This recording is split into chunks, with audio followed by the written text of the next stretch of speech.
The umpires tonight now are meeting at home plate, and this crew will be headed by Nestor Shalak Jr., who will be calling the balls and strikes tonight. 24 years, the dean of Major League umpires. This is his 5th World Series.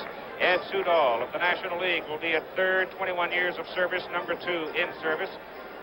There you see Ed working at first base. At second base, it'll be Larry McCoy of the American League. He's a rookie in the World Series in umpiring. Jerry Dale of the National League will be at third base, another first-year man in the World Series. And down the left and right field lines, in left it'll be Jim Evans of the American League and John McSherry of the National League. The field is in very good shape. There has been no rain. They're expecting some rain later this evening, perhaps rain into tomorrow, as you see the dimensions of Yankee Stadium. 312 to the left field foul pole, left center. At 4:30, it's very deep out in left center, going right on into dead center, and over in the straight right center, it is 417 feet. The short porch that has become such a legend in Yankee Stadium is 310 feet down the right field line and 353 feet in straightaway right field. So the Yankees now have gone onto the field. Now let's check the batting for the Dodgers with Howard. Okay, here's the Dodger lineup. Davy Lopes, the speedster, the great base stealer, will be leading off. He plays second base. Bill Russell, the shortstop. And batting third, perhaps the best switch hitter since Mantle and Rose, Reggie Smith. Batting fourth, the slugger, Ron Say. They call him the Penguin. Walks like a duck. Batting fifth, the steady-going one with the great power in the opposite field, Steve Garvey. He hit 297. Then the hero of the National League Championship Playoff Series, Dusty Baker, had 2 home runs then, won a grand slam, had 291 on the year. After him, the young defensive whiz in center field, Glenn Burt. After him, the shotgun arm of Steve Yeager, the catcher. And, of course, after him, the feisty, confident pitcher of the Dodgers who's never lost a postseason game, Don Sutton. Now setting the Yankees defensively in left field, Lou Piniella, good arm and better speed than you might think from a guy his size. Piniella in left. Over in center, the man who was electric during the American League Championship Series, Mickey Rivers, an arm that can be tested by these Dodgers. But in right field, it's Reggie Jackson, and he's got plenty of cannon for a throwing arm defensively in right field. At third base, Greg Nettles, as Bill White mentioned, he has a sore shoulder tonight. He may not be able to go all the way. We'll see what happens. It's a very sore shoulder. The shortstop is Bucky Dent, who came to the Yankees just before the season started this year, has done an admirable job. At second base, one of the fine young players in the American League, Willie Randolph. And over at first base, a man who has been so big in Yankee fortunes the last 2 seasons, Chris Chambliss, the big first baseman, swinging left-handed, good fielder.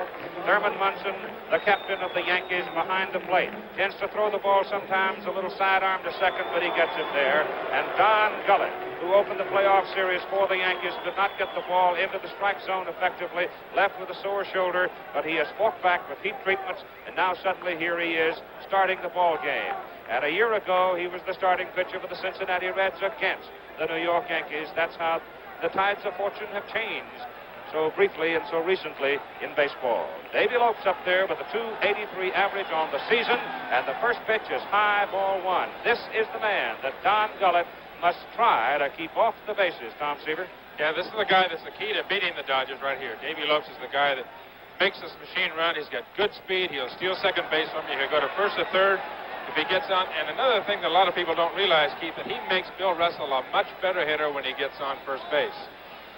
Russell has been surprising in his bat effectiveness, having struck out only 43 times this year. And Lopes hits it high in the air, down the left side. The wind's got a hold of it, and it's going to take it away from Lou Piniella and drop into the stands foul. There is the first souvenir of the 1977 World Series.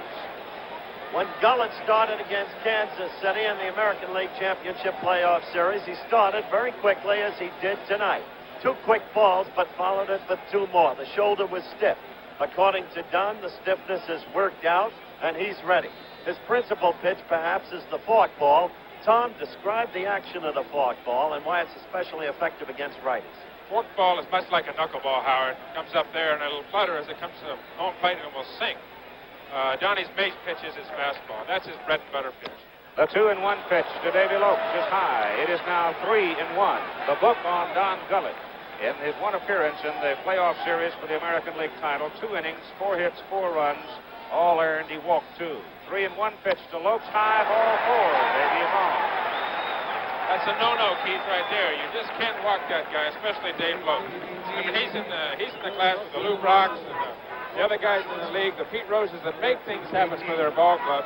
And he's the key to making this Dodger team roll. In 1977, Lopes has stolen 47 of 59 bases. The batter now is Bill Russell, the shortstop.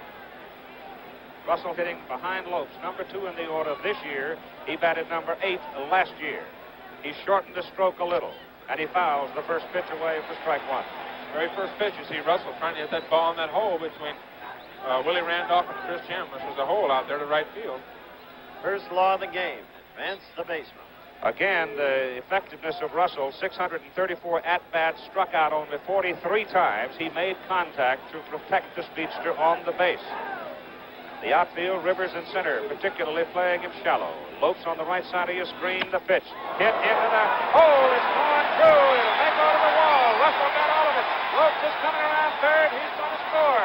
Russell, he's heading for third base. The relay comes in. The Dodgers take the lead 1-0. A triple for Bill Russell. And Rivers played shallow in center field. Had no chance in the world to get through it. Took the Dodgers very long to get on the board. Billy Russell hitting with no balls in the strike here. A fastball right up in his eyes.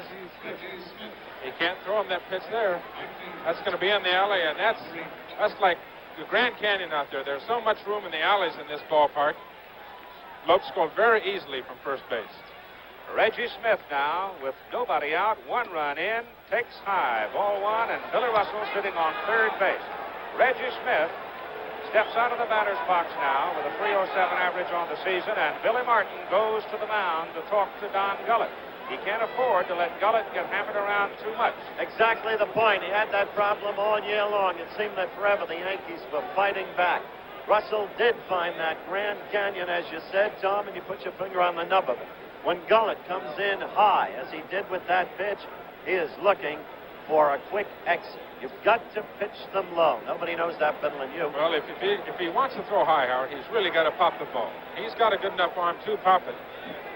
But you've really got to throw hard to be able to throw upstairs. Billy Martin wants that left-hander to stay there a while because right-handed this year, Reggie Smith hit 5 home runs and 15 runs batted in.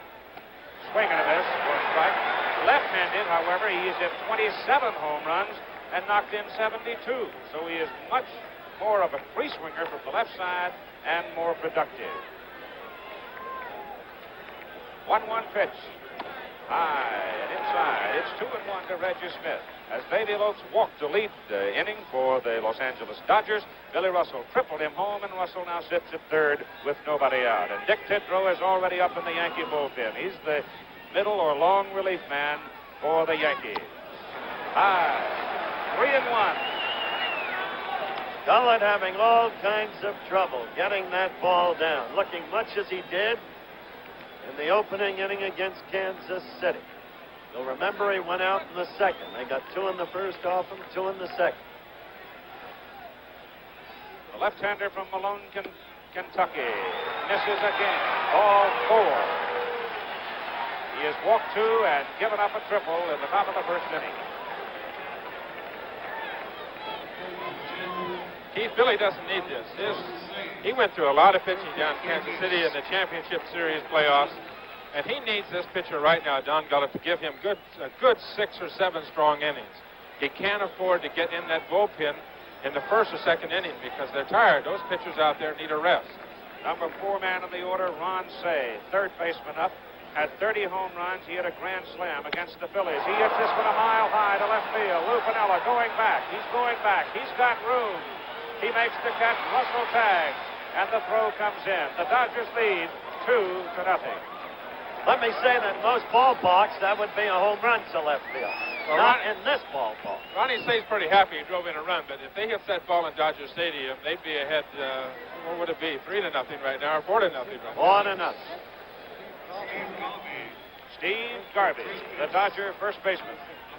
297, 33 homers, 115 runs batted in. Garvey, coming to the ballpark, said, here is the park where you want to hit the line drive. The ball carries in the alleys well. The winds swirl in the outfield.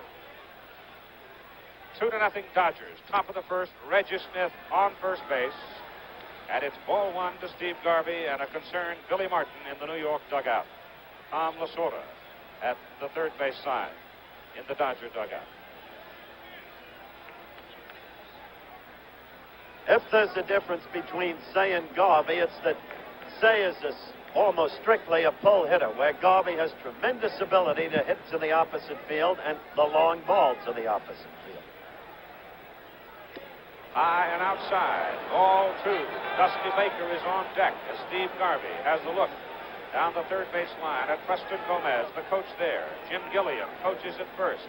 Dick Tidrow warming up in the Yankee bullpen. Reggie Smith coming off first base.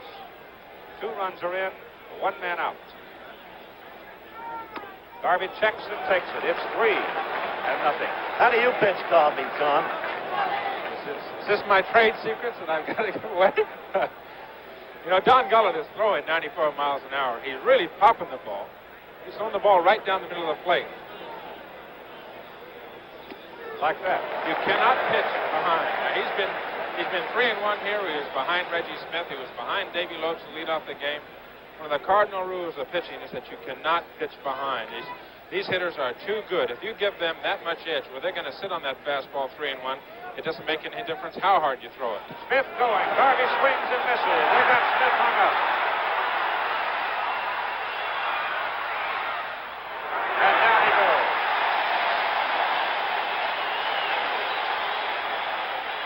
So Reggie Smith caught in a rundown between first and second for the second out. Reggie got a decent break off Gullet. Had he kept going, he might have had a shot at it. But he chose to come back, and from that point on, he was dead. The Dodgers have a luxury of a 2-run lead right here in the first inning. Tommy Lasorda is going to take advantage of it. Right. He can play hit and run. He can go ahead with a 3-1 count and let Steve Garvey take a shot at that hole over there. He's not usually going to run Reggie Smith. But he's got the luxury of that situation where he can, and then there's Don Gullet walking another man. That is the third base on balls here in the top of the first inning by Don Gullet as Garvey now goes to first. So that commitment by Reggie Smith, a little bit expensive. Otherwise, he might have been sitting out at second base with 1 out. Now here comes one of the most dramatic figures in all of baseball for 1977, Dusty Baker.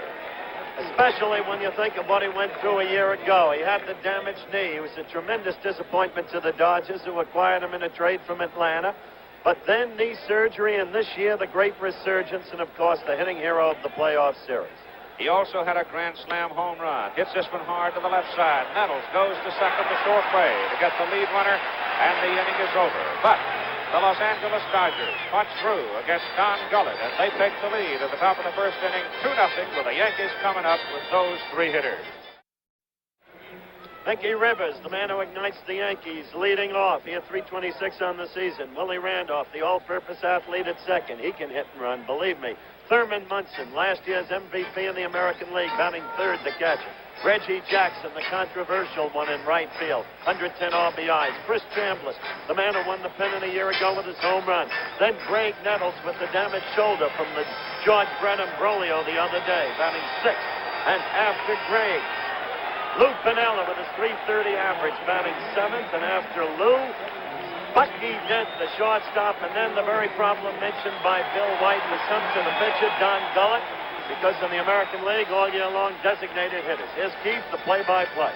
All right, and it's Mickey Rivers, Willie Randolph, Thurman Munson, the top 3, as the Dodgers will set them for you defensively as soon as we get past Mickey Rivers here in the bottom of the first inning, with the Dodgers having taken a 2-0 lead. And the first pitch is ball 1 from Don Sutton. It was a breaking pitch.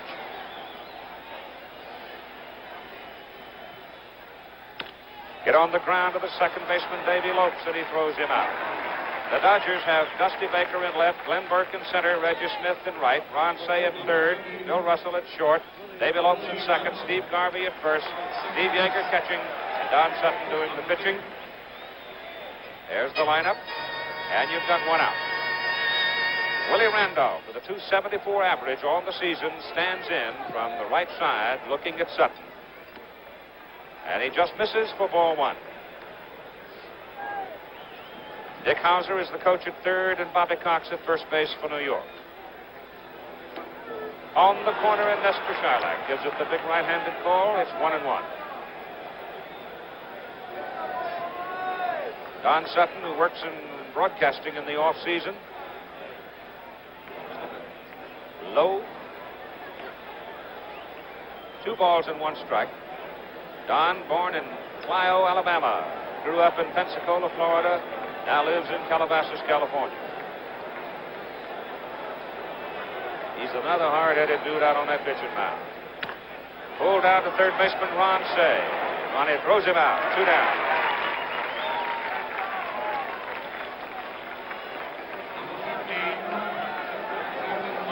The captain of the Yankees coming to the plate now, Thurman Munson. Here's the play at third by Ron Say. They call him the Penguin. It's noticeable when he runs more than anything else, and that he does not lift his feet very high off the ground. He's the guy the Dodgers tried to deal off. I've told the story before. They thought they had him sold to Milwaukee. Frank Lane was then a very important factor in the Milwaukee front office, and he said, "We ain't buying no duck." Now he's sorry. That duck hit a lot of home runs this year. He sure did. He did. He got to waddle around the bases quite a bit. Munson hits it high in the air. Coming back, chasing it, Steve Yeager to the dugout steps. It's in the crowd. Thurman, in 1976 against the Cincinnati Reds, was really the only effective Yankee offensively. He hit .529 on 9 out of 17. He's an amazing competitor, Keith. He really is. He's been unhappy all year long. He hasn't shrouded it. Yet on the field again, he had a 300 year. Many, many clutch hits. Holds the ball club together. He is the guts and glue of the New York Yankees. The Dodgers give him the gap in left center field. Defensively in the outfield, and Sutton comes outside for the fastball. I'm a little surprised at the outfield alignment, Tom. Well, this is probably the way they're going to pitch him. I think I talked to Donnie yesterday. He said he's going to pitch him away, let him hit the ball out there. He doesn't want to give him anything inside in there to hit. Well, he just did. He got that one inside, and Thurman spanked it to left field for the first base hit of the ball game for the Yankees. Especially, he does the pitch that he can hit the ball out of the ballpark if you get the ball in on it. Ron Say, good defensive third baseman. Good quickness. That ball was really hit like a bullet. Say didn't miss it by all that much. It looked like a sinker or a slider that maybe hung inside, but that's a pitch that Don Sutton, I'm sure, did not want to throw. Here's the complex, sensitive man who had so many ups and downs all year long. At one point said, "I don't want to play here next year." But in the long run, the last 6 weeks, strike one. Oh, how he came through. Wound up with 110 runs, batted in 32 homers. He put on a decent display in batting practice tonight, too, as he ripped one after another into the right field seats. That pitch is low. It's 1 ball and 1 strike. Don Sutton and Reggie Jackson have faced each other previously in World Series play in 1974, when Jackson was playing with the Oakland A's. Got a double, a single, and a walk. I asked Sutton about it. Sutton said, "Forget the double. It was a check swing." And the walk, he said, "My mother didn't raise any fool." 1-1 pitch to Reggie Jackson with Munson on first base, and the pitch is inside. He checked on it. It's 2-1. Or 1-2. He was injured when Seaver had a pitch against him. 2-1. Reggie Jackson was injured? He had 2 doubles off of me. I know. Bring it up until you mentioned it. Drove in 2 runs in the game that we ended up losing to the Athletics 3-1. Munson edges off first base. 2-1 pitch to Jackson. He checked on that one. He looped it into short center field for a base hit. Munson coming around second, heading for third. He'll go in standing. And Jackson is on. Well, he's a check swing master against Sutton, Tom. You can't do that without being a strong man. That's any other man, that's going to be a pop-up either to the pitcher or to the shortstop. Reggie Jackson is so strong he can hang with that ball and knock it over the infielder's head. That's a frustrating thing for a pitcher. Don Sutton is a real pro, and you're not going to let something like that upset him. He's Mr. Cool on the mound, and he's in a tough situation right here, even though he's ahead 2-0, but he's got men on the corners. With 2 out, the pitch to Chris Chambliss. Pulled to right field. Base hit. It's a 2-1 ball game as Thurman Munson comes in to score.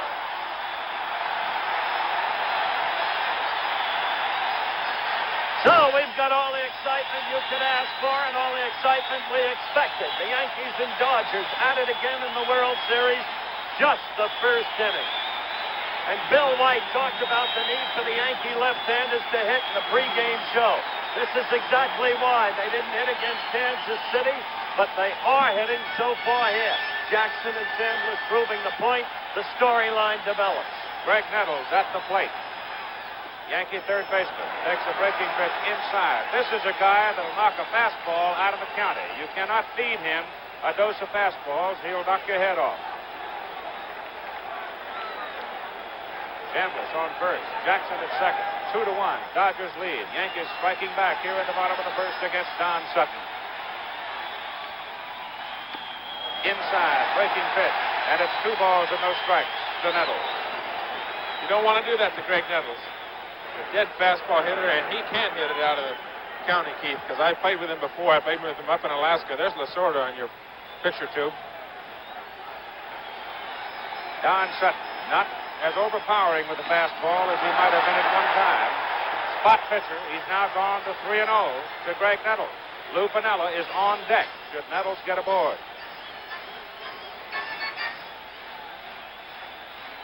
Jackson off second. Chambliss off first. 3 balls and no strikes to Greg Nettles.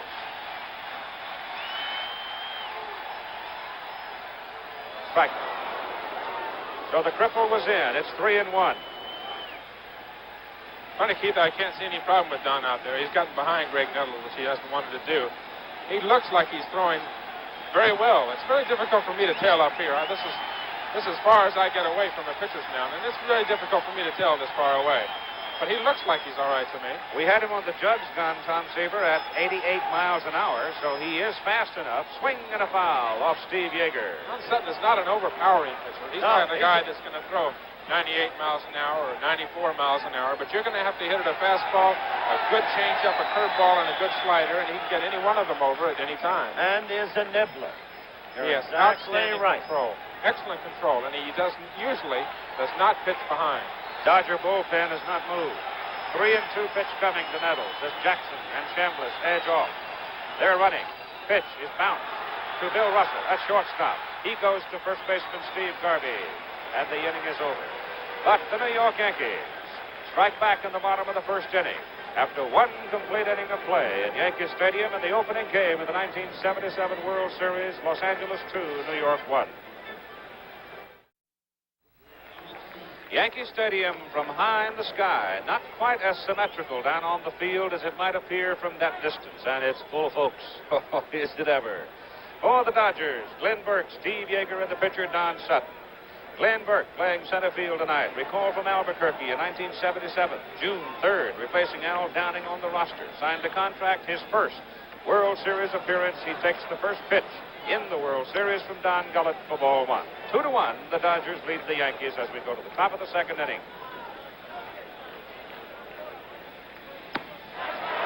I'll tell you, Mr. Gullet reached in for that one. He really did. That was a Gullet pitch when Gullet's right.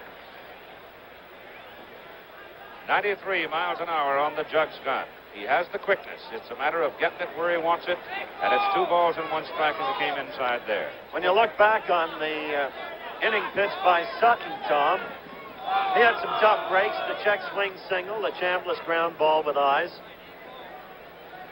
Gullet is throwing hard. I'm sitting here looking. I'm looking on the monitor here. It's tough for me to tell when I look down to the field.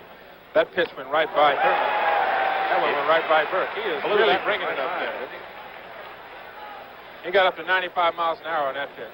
In the dugout, that's known as bringing it. If you're hitting, it's called help. Or trying to hit it.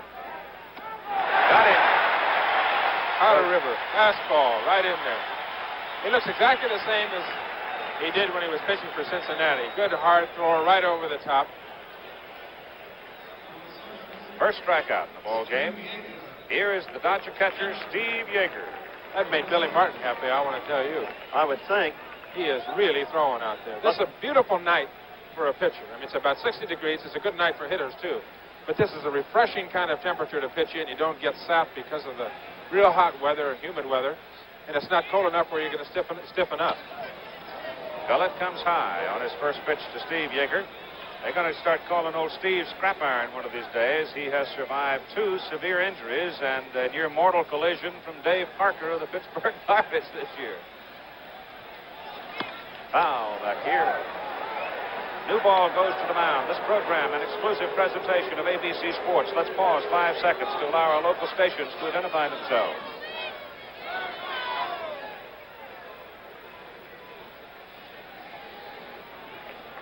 The Los Angeles Dodgers lead the New York Yankees in the top of the second inning of play in game number 1 of the 1977 World Series by a score of 2-1. Glenn Burke struck out to lead this inning, and now here's Steve Yeager, the Dodger catcher, taking a pitch that sailed way outside, and it's 2-1. Don Sutton, the pitcher, is on deck.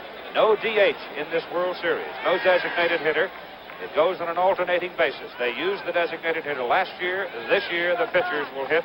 And there's Sutton sitting on deck, waiting. Yeager swings and misses. Yeager knew it was coming in. He's a good fastball hitter. Threw it right by him. Gullet, who walked 3 men, gave up 2 runs and a triple in the top of the first inning to the Dodgers for their 2 runs, has settled some here in the top of the second. I'm sure that Don had to be a little anxious, too, and to be a little tight, perhaps, wondering if he was going to be able to get past the first couple of innings. Yeager hits it on the ground to the shortstop. Bucky Dent playing him in the hole, throws him out.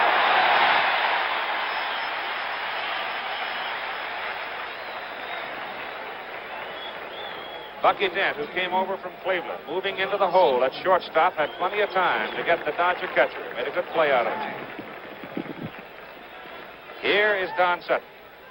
A 151 batting average on the year, but Don generally will get some bat on the ball. I say Cleveland, I meant Chicago. He came from the White Sox.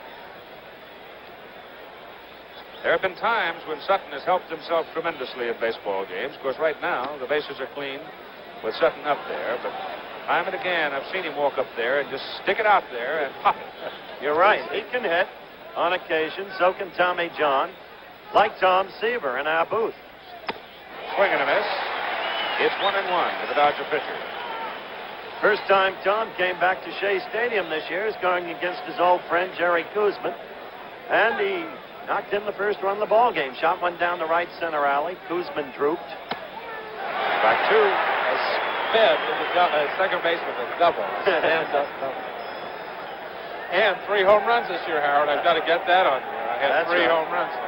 That's when Koosman said, trade me. Swing and a miss, and the Dodgers go in order in the top of the second inning. As Gullet strikes out Burke, Sutton, and gets Yeager to ground the shortstop. It's 2-1 Dodgers after 1.5. The bottom third of the order for the New York Yankees, it'll be Sweet Lou Piniella. Those are not Lou's, folks. Those are Lou's. They love it. He had 330, 12 home runs, and 45 runs batted in. He'll be followed by Bucky Dent, and then the pitcher, Don Gullet. Wants another hard hat as he comes out there tomorrow night. The Yankees and Dodgers, same time, 8 Eastern time. And an interesting development, Keith, starting for the Yankees tomorrow night. Jim Catfish Hunter, who's been idle for so long, has had so many ailments all year long. Such a disappointing season. But they think he's ready now, and he thinks so, too. Piniella hits it high and deep to left field. Baker goes over. Here comes the center fielder for the Dodgers, Glenn Burke, and he makes the catch. And Piniella got most of it, but it got up in the wind. It had too much height and not enough bat. Burke brought it down. A great pitcher, Tom, develops an image, even as you have. And, of course, Catfish is one of the greatest of all modern-day pitchers. And they remember how the Catfish has been in every key game, including the opening game in the American League Championship Series a year ago. So they think he will frighten the Dodgers at the very least. Bucky Dent, the Yankee shortstop, takes a pitch from Don Sutton, breaking pitch low. Bucky came from Chicago in 1977 in the Oscar Gamble deal. Both men done well, their respective teams. As a strike, it's 1-1. The things about playoffs and World Series, Howard, and guys like Catfish Hunter and guys like Don Sutton, they come up. They are the professionals in the game today, and you don't have to give them that pat on the rear end. They're going to be there. And a guy like Catfish Hunter, who has been there so often and done so much, he's going to do a good job tomorrow. You got to name Catfish Hunter as your starting pitcher. 1-2, the count on Bucky Dent. Just missed. It's 2-2. There's James. There's having a bit of a taking chew with a towel wrapped. Taking a nap tonight. Well, he's got enough country in him. He believes he can get you out somehow, no matter how much he might be hurt. Hard shot left side. Great play, Ron Say. Scoops and throws. Got him.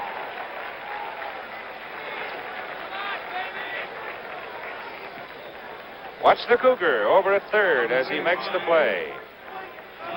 I prefer to call him a Cougar. Cougar? Yes. I was wondering about that. You should have seen him upset after USC jumped all over his alma mater. Of course, we've got a little Trojan sitting over here doing all the gigglet. You know? Yeah, Keith, what happened Saturday? That's what question I asked you when I saw you this morning. What happened to my Trojan Saturday? Easy. They lost. Don Gullet up, looks, it's high, ball one.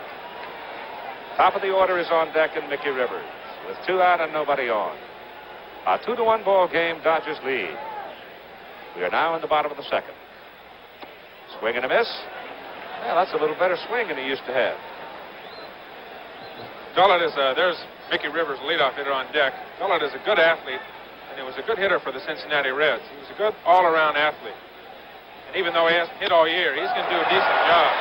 That ball just fouled down the right field line. He turned on that high heater. Sparky Anderson really liked this young man. He said he was one of the finest all-around athletes that they ever had. Quiet, but effective. Don Sutton comes to the plate. Gullet swings. Ball bounces loose. Yeager goes to Garvey, and the inning is over. And so the Yankees go in order in the bottom of the second inning. So after 2 complete innings of play, it's Dodgers 2, Yankees 1. I'd like to know his barber. They can't knock Bowie this year for not wearing a top coat, although Leonard was wearing one, Keith.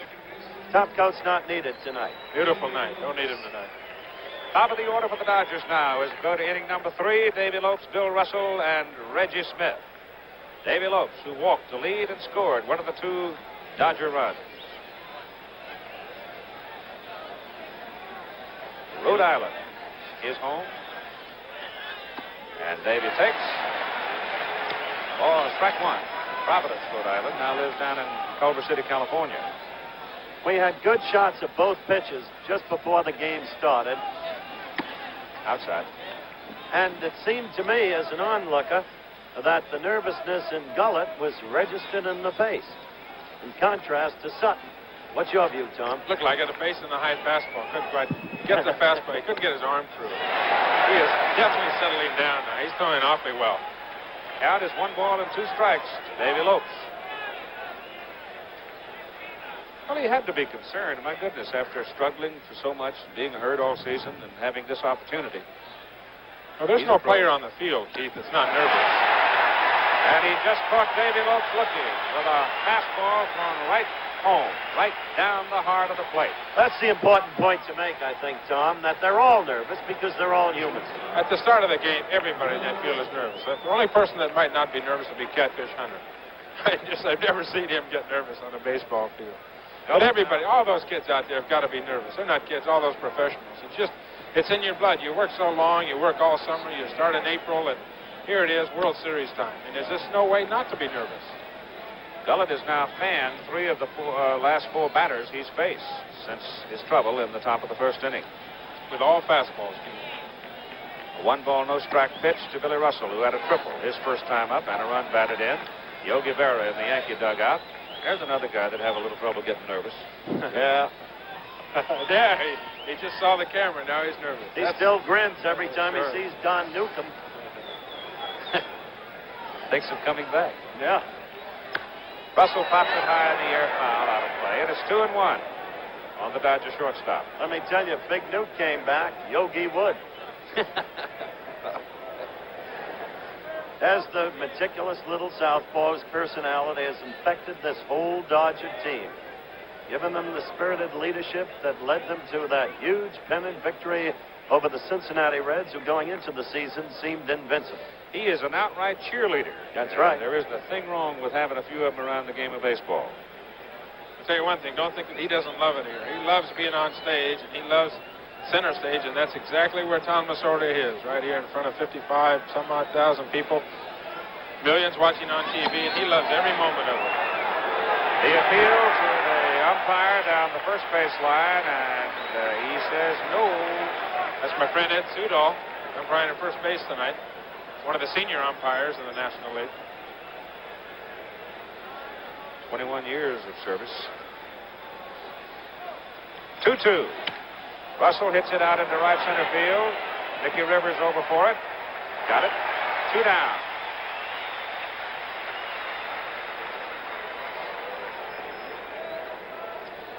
Batter now, Reggie Smith, the Dodger right fielder, as Thurman Munson has gone out halfway to the mound to have a visit with his pitcher, Don Gullet.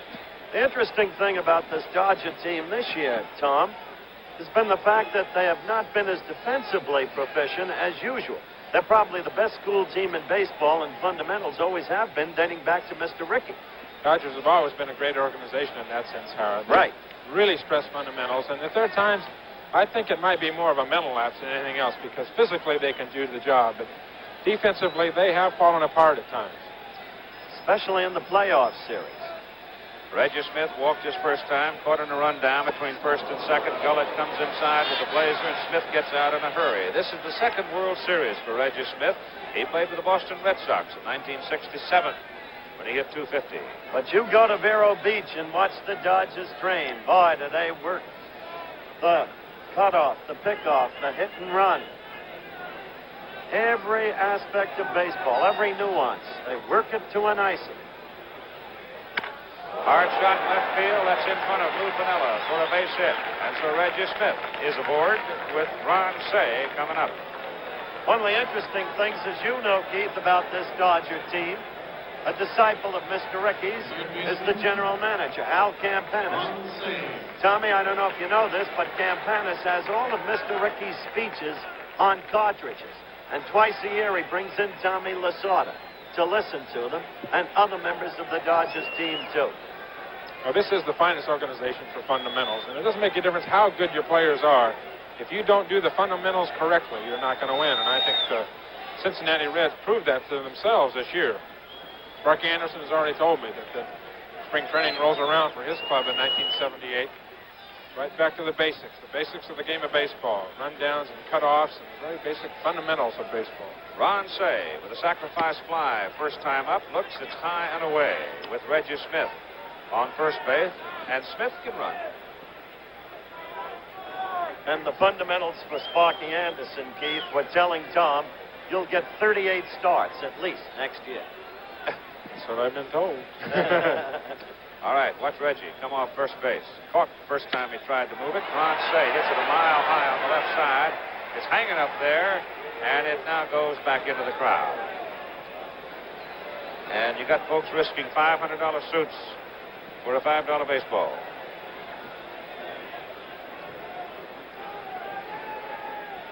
Your suit didn't cost nearly that. Given to me, as a matter of fact, by Roone Arledge. His suits certainly don't cost $500. Outfield pulled to the left, and Piniella way back there, right close to 380 feet. With 2 out, Smith edging off first, and the pitch is high and away to Ron Cey.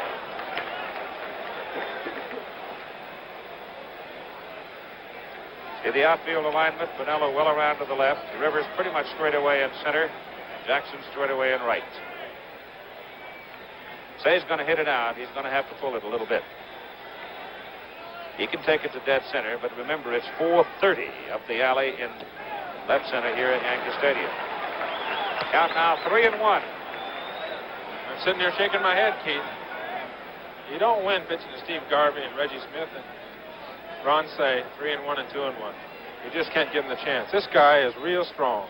He can hit the ball out in that right field alley out there at 385 just as easily as he can hit it over that 387 mark in left field.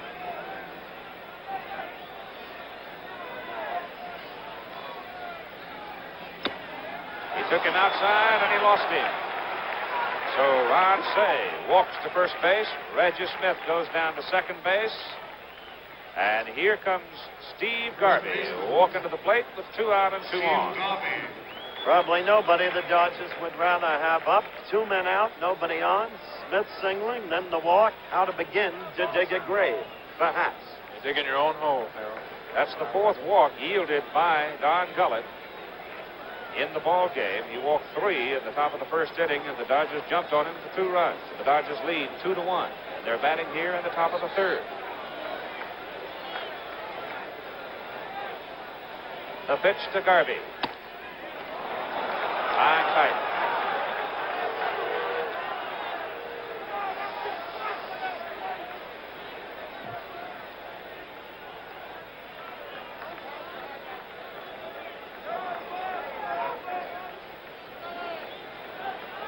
You can see from that statistic there, Steve Garvey's productive. That's how he got 115 runs across the plate. Oh, that one just almost sailed away from Thurman Munson. Really got loose from him. And it's 2 balls and no strikes. And Dusty Baker is on deck. He's throwing the ball so very, very hard, perhaps too hard. Trying to throw the ball too hard. That's why that last pitch is way out of the strike zone. 96 miles per hour was clocked at. Doesn't do any good if you don't throw it where you want it. You've got to get that ball down. He's got to throw the ball inside. Right there. Foul. Straight back. It's 2-1 on Steve Garvey. He was 2-0 on Reggie Smith, 3-1 on Ronnie Say. He's 2-1 now and just pitched 2-0 to him. I get a lot of young pitchers, Keith, that come up to me and ask, what's the basic fundamentals? What should I do? I say, throw strikes and throw low strikes. You cannot pitch behind and pitch in the big leagues. At 2-1, runner's edge off. Garvey swings and misses, and it was power against power right there as Gullet just reached back and brought his best fastball to the plate at 94 miles an hour. It's 2-2. He is really firing. Very consistent, 94, 5, and 6, right in that area. Reggie Smith at second base. Ron Say still over at first. But how long can you throw at 94 miles an hour? If you're in shape, you can do it for 9 innings. That's happened to Seaver with his record strikeouts. Outside and high, and it's full at 3-2. So now the runners will check up and be going. Garvey will try to reload and be ready. And it's up to Gullet to try to hold it. Baker on deck. Baker has hit a grand slam in the National League playoffs against the Phillies in his only opportunity. With the bases loaded, he delivered, and Garvey hits it high and deep to center field. Rivers goes back. He's got room. He makes the catch. Garvey scared him, but they got him. Dodgers threatened, but come up empty in the top of the 3rd inning after 2 1/2. Score remains. Dodgers 2, the Yankees 1. We'll go down to the bottom of the 3rd inning for the Yankees in this telecast presented by authority of Major League Baseball, intended solely for the private non-commercial use of our audience. Publication, reproduction. To the top of the order for the Yankees, Mickey Rivers, Willie Randolph, and Thurman Munson. Against Don Sutton in a 2-1 ball game, the Dodgers have the edge. You can see from those numbers that Mickey Rivers had a very productive championship series. Pesky fellow, guy you need to keep off the bases. You want to beat the Yankees, just like Lopes for Los Angeles, and that's foul. He was really an amazing player down the stretch run. While people were quarreling throughout the American League as to who should be the most valuable player in the league, with a lot of deserved nods going, of course, to Carew, others to Cowan of Kansas City, this young man must be considered. Ball is punched to left. Baker's got him played just right. Dusty makes the catch, 1 out.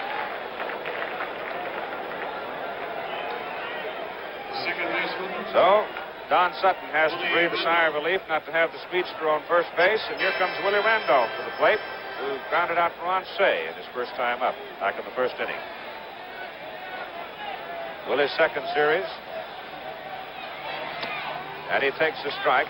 In game number 5 of the playoff against Kansas City, Willie went 1 for 3, and the run batted in, and that sacrifice fly drove in the winning run, hitting 2nd in the order in the big ball game, and that's fouled away upstairs.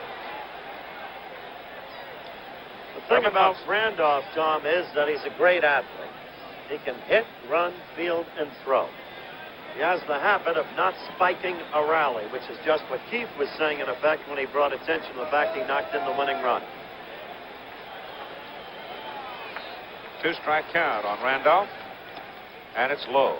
He's a typical player out of the Pittsburgh Pirate organization, Howard. He's a free swinger. He really hacks at the ball, hits the ball back through the middle, very aggressive at the plate, and runs very well. Got it.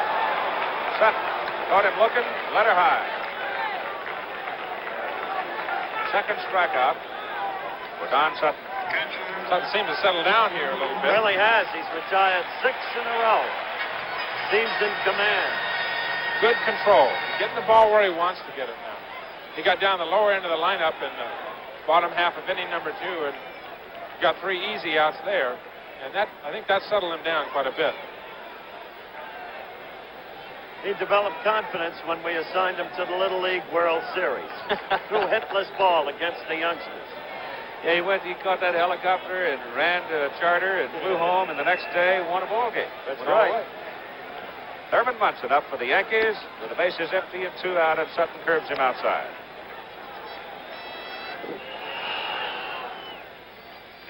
Reggie Jackson is in the on-deck circle for New York.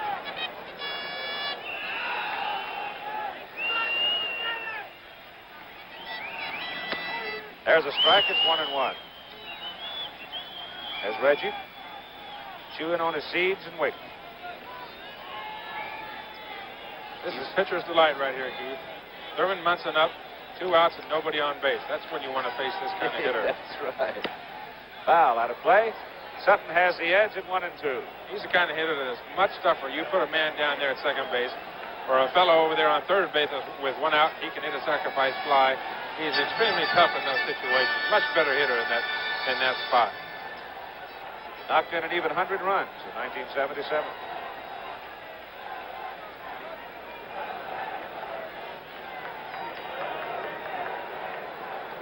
One-two pitch. Got him. With a foul tip, Steve Yeager holds. And so the Yankees are going in order in the bottom of the 3rd inning. And our score remains Dodgers 2, Yankees 1. As we move down to the top of the 4th inning in this opening game of the 1977 World Series at Yankee Stadium, Dusty Baker stands in to lead off for the Dodgers. Glenn Burke on deck, Steve Yeager in the hole, and Dusty at the batting cage tonight set. As he takes a pitch on the outside corner, I'm ready to call one. Had a great year. And a grand slam against the Phillies. And it's foul. It's 1-1. Oh, excuse me, it's 2 strikes. Glenn Burke into the on-deck circle, who had his first at-bat in the World Series a little while ago, probably has calmed some of the butterflies in him. But no man alive could have been more excited than this youngster right here and the man at the plate, Dusty Baker. They were 40 feet in the air, and that pitch is way outside from Don Gullet, and now it's 2-2. Keith, he's got to be one happy man. He had a fine year at the plate. 291, 30 home runs, and 86 RBIs. Last year, his first year with the Dodgers, came over there, hit 242. He had only 4 home runs and 39 RBIs. Correct the count at 1-2 on Dusty Baker. Gullet again comes high and away, and now it's 2-2. It seems that perhaps Gullet doesn't, when he loses that pitch high and away, he really doesn't finish it. Seems to be pulling away. Arm doesn't come all the way through. At 2-2 to Baker. Whoa. Ouch. Hit him. That's a 96-mile-an-hour fastball right in the thigh, I think. Says Ouch. he's all right.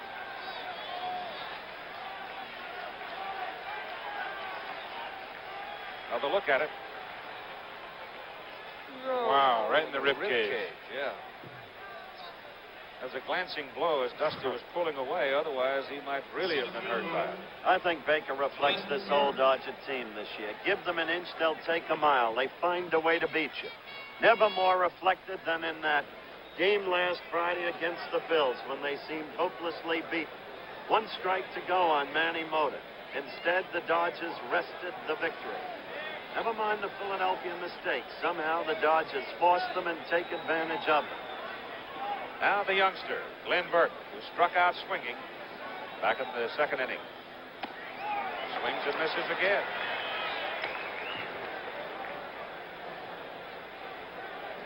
2-1. Dodgers lead the Yankees. Dodgers scored 2 in the top of the first. Yankees got 1 back in the bottom of the first. Since then, the pitchers have owned the ball game. Right now, Don Gullet having a little bit of trouble with his control again. He hit Baker, and Burke hits it up the middle for Mickey Rivers. Plenty of room for Mickey. He makes the catch. Baker will come back to first.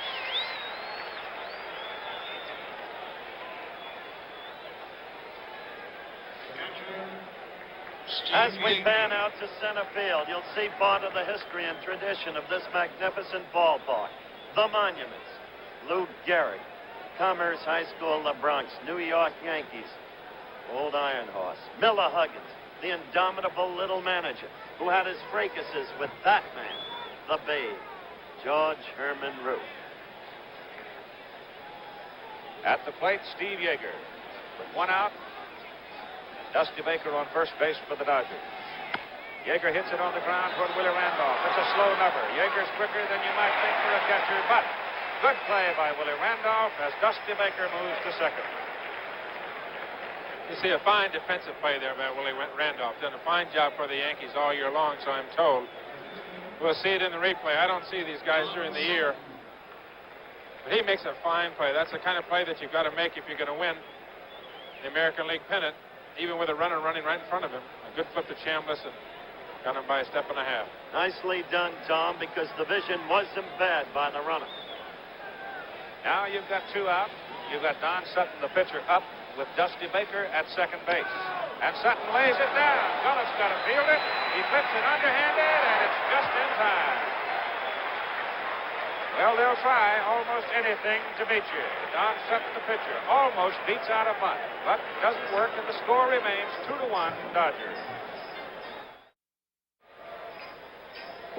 Preceding a message on behalf of Major League Baseball. You're looking at Dodger catcher Steve Yeager. That extra piece of equipment hanging down from the bottom of the face mask. A year ago, a piece of broken bat went into his neck and severely injured him. Well, as a result of that and being hit by various shrapnel around home plate, including foul balls that sometimes come back under and hit you in that Adam's apple in the throat area, the Dodgers put that piece of equipment together for Steve Yeager, and he's worn it ever since. And others are beginning to pick it up. That's right, and they should, because it is needed. Reggie Jackson will lead off for the New York Yankees now in the bottom of the 4th inning, to be followed by Chris Chambliss and Greg Nettles. Jackson and Chambliss had back-to-back singles back in the 1st inning. Reggie up facing Don Sutton. The score 2-1 Dodgers.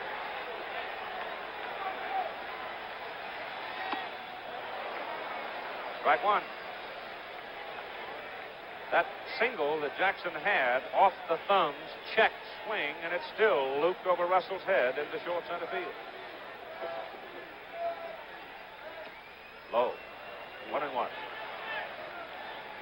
286 average on the year. Did what he said he was going to do. Got his 30-plus home runs and got his 100-plus RBI. Exploded the last 6 weeks of the season. The runs came in bunches. That's high and tight. Don Sutton in the MVP All-Star game this year pitched the first 3 innings of the game. Walked 1, struck out 4. He gave a single in that ball game to Reggie Jackson. Crowd is chanting, Reggie, Reggie. High pop on the left side for Ron Say. Fair territory, and Reggie's gone. 1 out.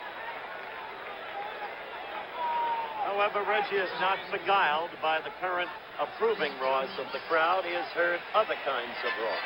He heard it when he came out tonight, too, Howard.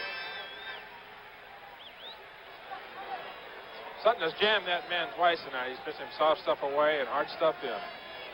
That pitch is low to the Yankee first baseman, Chris Chambliss, who knocked in New York's run back in the 1st inning. And Chris has been overdue. He's a better hitter than he showed, I think, during the series against Kansas City. Very steady fellow. Pitch is high.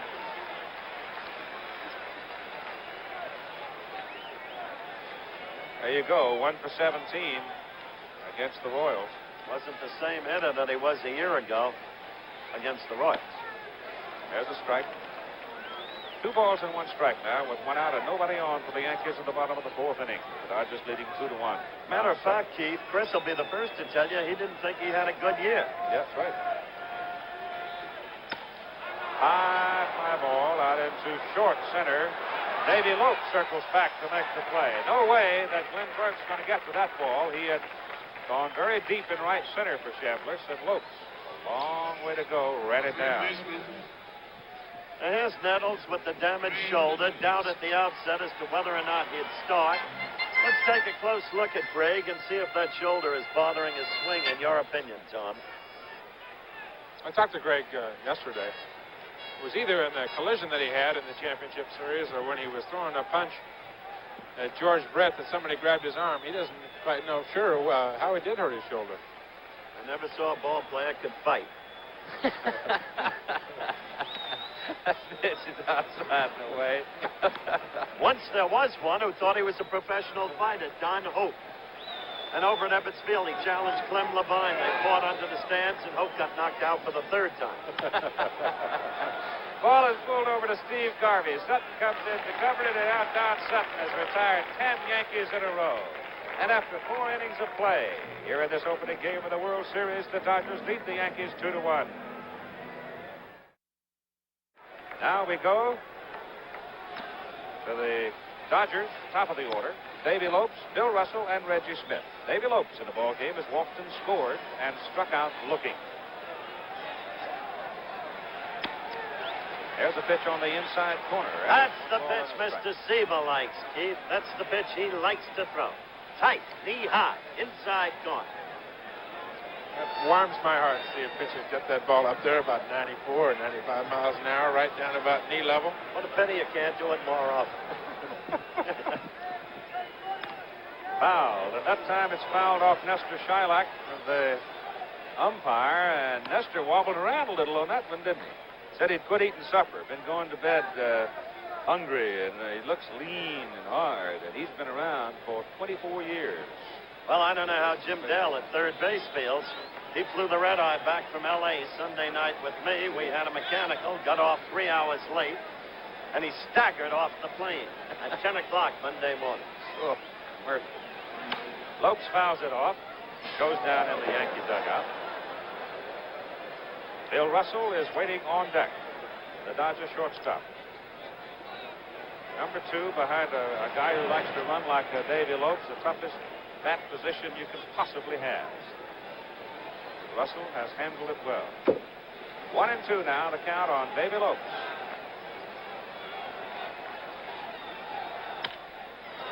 Hits it toward the hole. Greg Nettles cuts it off, and they just get in. If they leave the ball go to Bucky Dent, they never get him. It is Nettles who made the play and got his man. He made a fine play here, Keith, going into left. Greg has really made himself an outstanding third baseman. It was his right shoulder that's been injured, and if it's going to be hurt, you'll be able to tell it on that play. Lopes, of course, gets the first base as well as any right-hand hitter in the league. Got him by half a step. Now Bill Russell, who has tripled to knock in a run. And Gullet is outside and away. The Dodgers were the first of the 4 division winners to clinch this year. They did it back on September 20. They were also the only division winner didn't win 100 games.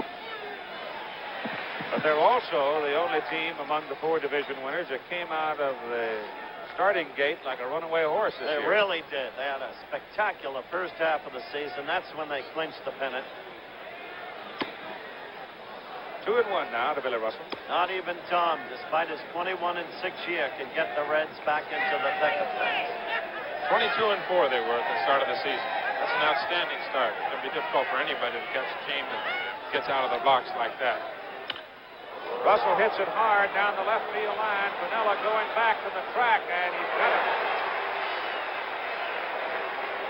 Very quickly, folks, one day after the failure of the Soviet space mission, the American space program faces a crucial test. ABC News will have exclusive live coverage of the flight of the space shuttle tomorrow morning, 11:30 Eastern Time. The space shuttle orbiter flies without its protective tail cone, duplicating an actual re-entry from space. The Soviet failure, by the way, Keith, as you know, is due to a malfunction in the docking system.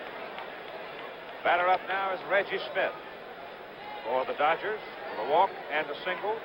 Dodgers hitting in the top of the 5th inning and leading the Yankees 2-1. A lot of offense in the first inning. It's been all pitching ever since between Sutton and Gullet. And Gullet blows the fastball past Reggie Smith for a 1-1 count. And no small wonder Reggie didn't get a piece of it because he threw it at 94 miles an hour again. Gullet is throwing as if from outer space. Another re-emphasis about the American space program. If this test is successful, it's a major boost for the United States space program. If it fails, as the Russians failed, today a space shuttle in 79 is in serious doubt. And that's a foul ball out of play.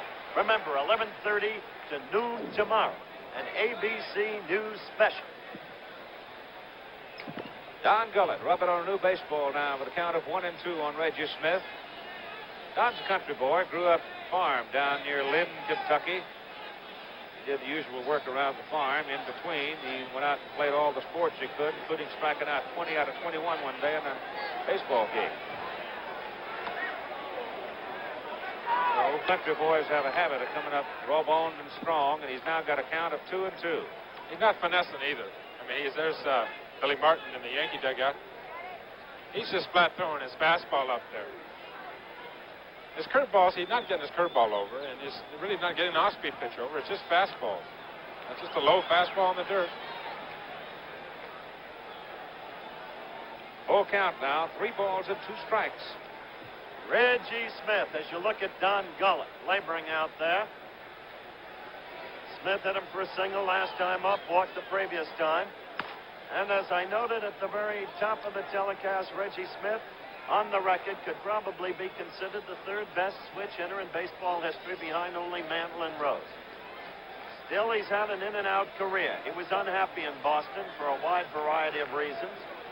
Said some of them were sociological. 3-2 pitch. Strike 3 ball.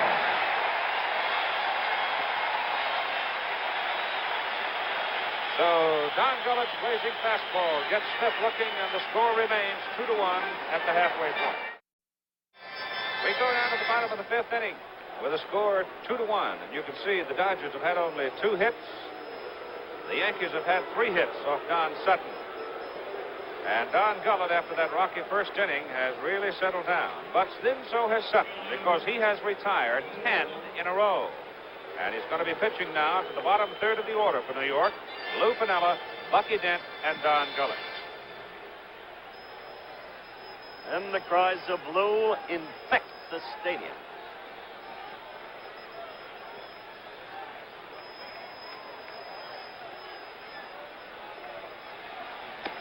Breaking pitch is in for strike 1 to Piniella. The Needler. He's always got something going in the clubhouse. And the Yankees have needed some light moments during the course of the summer. Foul. And very quickly, it's 2 strikes. Don Gullet rests in the Yankee dugout.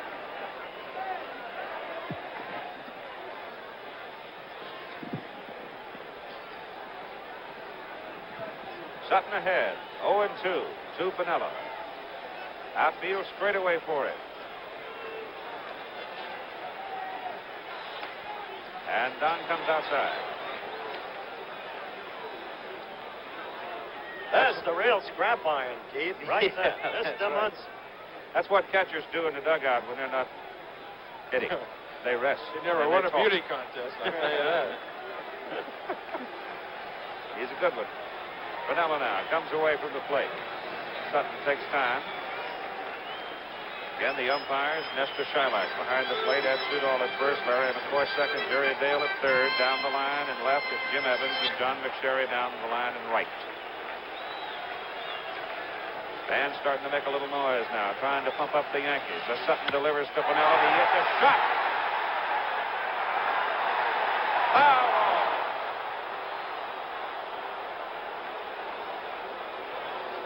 That's really the first time anybody has pulled Sutton with authority. That was a shot. He threw that right in Lou's groove. It's known as the wheelhouse in the clubhouse. The wheelhouse. The wheelhouse. It's called a wheelhouse, yes.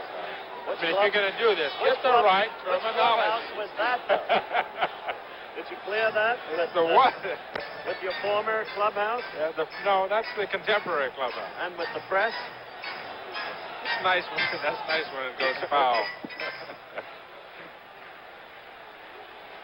Now the restless crowd grows rather quiet again as Piniella comes back with a count of 1 ball and 2 strikes. 34 years of age, having one of his best seasons.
All the scoring coming in the very first inning. The pitchers have controlled the ball game since that time.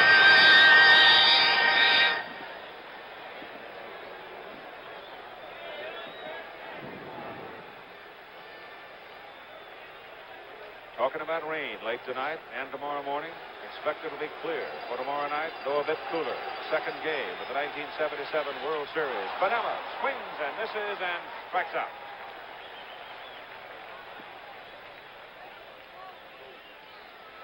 8 o'clock tomorrow night with James Catfish Hunter scheduled to go for the New York Yankees and Bert Hooton for the Los Angeles Dodgers. Hooton. Don't bet your mortgage on it. Hooton can be very, very tough. Yes, he can. He blew up on what he felt was a very bad call in that game last Friday against the Phils. And Lucky Dent up there now takes ball 1. first time I've seen him lose control of himself that way, and he wound up walking 4 straight batters. Tommy had no choice but to get him out of there. Up the middle, base hit for Lucky Dent. Almost called that too soon. Almost pulled it out of there.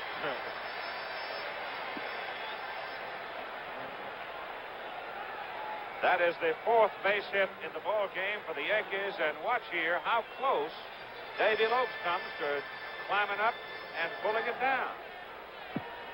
Looked like it had plenty of carry on it to get into center, but now watch Lopes. He's doing his rendition of a split end there. Looks like a split end for the L.A. Rams on that play. Bunt is laid down by Gullet. Garvey plays to Lopes. That's a pretty good athlete right there, Don Gullet. You see Dent down at second base, sacrificed by Don Gullet. Gullet, I said earlier, was a fine athlete, all-around athlete. He made a good play on Don Sutton's bunt, getting him out at first. He hasn't bunted all year because of the designated hitter in the American League, and that's a perfect bunt right there. And it sends the base runner, Bucky Dent, up to second base with Mickey Rivers coming to the plate. And he's for the other team. Here's the little pet, the man who ignites the ball club, the man who got the big hit against Kansas City in the final game in the 9th inning. With occasional power, 11 home runs on the year. He fooled you a lot of ways, this Rivers. Sutton comes low. Rivers had 2 runs batted in the playoff series against Kansas City. And in that important 5th ball game, when he went 2 for 5, he delivered the tying run. So he works all right with pressure on him. Foul. And it's 1-1 with 2 out, and Bucky Dent leading off second base for New York. Run, set, gloves. If Sutton pitches him outside, Tom, you see it there. You might see Mickey try and chop it either over Say's head or past. Much different than the way the Reds played him last year. Rose is right down on his throat last year at third base. This year, third baseman Ron Say playing way back. And the count goes to 2-1 as Don Sutton's breaking pitch got away and was high. see how much run you say is off the line at third. He is off the line and well behind the bag at third base. 2-1 pitch. Ball is hit hard to right field, and it is right into the glove of Reggie Smith. And so the inning is over. After 5 complete innings, our score remains Dodgers 2, Yankees 1. Back with more baseball after this word from our local station. There's the line score of the ball game. Los Angeles 2 runs on 2 hits, cashed in because of 3 walks issued by Don Gullet. The Yankees now with 4 hits, but only 1 run. I might also point out the Yankees are in this series with 24 players. The commissioner's office refusing the Yankees the privilege of activating Del Alston for the 25th position. Don Sutton has been dominant for the Los Angeles Dodgers since that first inning, and certainly Don Gullet has done the same for the New York Yankees, and Gullet is out there right now. And Don Gullet will be pitching to Ron Say, Steve Garvey, Dusty Baker, heart of the Dodger batting order. And he's in with the breaking pitch for strike 1. One of the few, Howard, one of the few curveballs he's gotten over. Gullet's thrown 82 pitches already, only through the 5th inning. Fastball is hit a mile in the air. Lou Piniella going back, and right in front of the wall at 387 feet. As you can see, he makes the catch. That almost got in there. In the old Yankee Stadium dimensions, what a beautiful picture of the Statue of Liberty. Live picture. I was about to say that in the old stadium, the distance was a little further at that point, which enabled John Frito in 47 to make the catch on DiMaggio. It used to be 401 feet out. Garvey lays one down, and he'll beat it out. No chance to play. Steve Garvey, as he lays down the bunt for the base hit, and he's on with his first safety of the night. Watch this bunt. Laid perfectly. Didn't get it on the grass. The infield slopes a little more here toward third than it does in a lot of places. But getting it out on the grass, the ball just laid there as soft as a feather as it rolled along, and there wasn't a thing in the world that Greg Nettles could do about it. And Nettles playing way back there. And it wasn't an easy pitch to bunt, curveball. But the Dodgers know they take advantage of that. You see Greg playing way back there. Steve can run very well. That's the point about the Dodgers, fundamentals and the ability to take advantage. Take advantage when the opposition will give you an opening. Go ahead and take it. Dusty Baker now, here in the top of the 6th inning with Garvey off first, and Baker hits it high in the air, and Munson comes back, but he has no play. Also might bring up a subject that was a little touchy during the course of the season, the use of walkie-talkies in communicating with Gene Michaels and Clyde King upstairs and placing the defensive positions for the New York Yankees. In the playoff series, had a couple of retired umpires, Hank Soar and John Stevens, in the respective dugouts. Did you see who was there when we got here tonight? Clyde King. That's exactly what he's doing. He's placing the outfielders with a walkie-talkie. That's foul up in the crowd out of play, and Elston Howard, they're probably talking on the phone upstairs to King or Gene Michaels, but there is no umpire in the dugout. The reason the umpire was put in that dugout, or the monitor in a sense of what he was, so they wouldn't be stealing signs. But they found out it didn't make any difference anyhow, and by the time you got the information relayed down, it was too late, so there is no umpire required or no monitor required in the dugouts in the World Series. Phew, I'm sorry I brought it up. You don't think they try to steal signs down there, do you? That's why they don't have flashcards. 1-2. Tommy, after Gullet has pitched to Dusty Baker, I want to talk to you about the scouting that goes on of the opposition teams in preparation for the World Series and how effective it is or isn't. A 1-2 pitch coming to Dusty Baker as Garvey comes off first base, and the pitch is up high and outside, and it's 2-2. He's still throwing hard at 94 miles an hour, but as Tom told you, coming into this inning, he had thrown the ball to the plate 82 times. 82 times, probably 10 more times this inning. Probably up about 92, and Don is not a complete game pitcher. He only had 7 complete games this year. The most he ever had as a Cincinnati Red was 10. He's high again, and it's full. At 3-2, Garvey will be going. I think Billy Martin will be very happy if he can get 7 innings out of it. And if he does pitch 7 innings, he'll be up there right around 120 pitches, especially with a tender shoulder. No question about it. And if Baker gets on, you'll see some very quick stirrings in the Yankee bullpen. Pedro has been the man who's already been up twice. But at this point in the game, they might consider someone else. Nobody there now, however. It's quiet. Both pens. Dodger pen has moved all night. Garvey goes. Baker swings. High fly ball out into right center field. And it looked like it might be a little Alphonse Gaston for a moment between Reggie Jackson and Mickey Rivers. And finally, Mickey called and made the catch. With the experiences that Jackson's had in right field this year, I think most Yankee fans would consider it felicitous for Rivers to take the ball. It was a pop fly to right center of the championship series, and Mickey came over and called Reggie off, and Reggie backed right off. Reggie knows that Mickey is the field general in center field, and he does corral the outfield, and he is in charge out there. Glenn Burke now up with 2 out, and Steve Garvey at first base, having bunted his way aboard for the 3rd hit of the night for the Dodgers. Dodgers have 3. The Yankees have 4 hits. Dodgers have 2 runs. Yankees have 1. Burke swings and misses. Glenn has struck out swinging and hit a fly ball to center. Now, Tommy, we had a long talk with Don Sutton yesterday about scouting reports. What were your respective opinions? Well, every club's going to get a scouting report on teams in the other league, even teams in your own league. And I think for a professional of Sutton's stature, you're not going to change your game plan as a pitcher going to the mound. You want to know what a hitter's strength is. Where is his strong point? Where does he like the ball? And where is his most vulnerable point? Those are really the only 2 things that a pitcher can use when he does go to the mound. Another thing that the scouting reports do really is defensive alignment. That's probably the most important thing that you can get from a scouting report. Very good. Thank you. 2-strike count now on Glenn Burke. And that one's outside. If you have any other questions that you don't know anything about, you just feel free to ask me. What I got a kick out of was Sutton saying to us, the Don report says he can't hit a hard inside knee-high pitch. He said, how do they know whether or not I can throw it?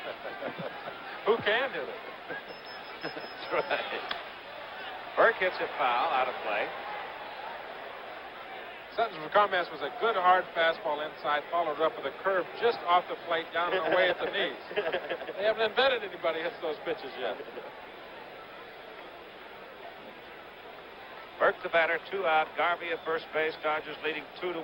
Steve Yeager on deck. There's the base runner, Steve Garvey. Perfect month to get aboard. Don Sutton resting as quietly as possible, visiting with somebody in the Dodger dugout.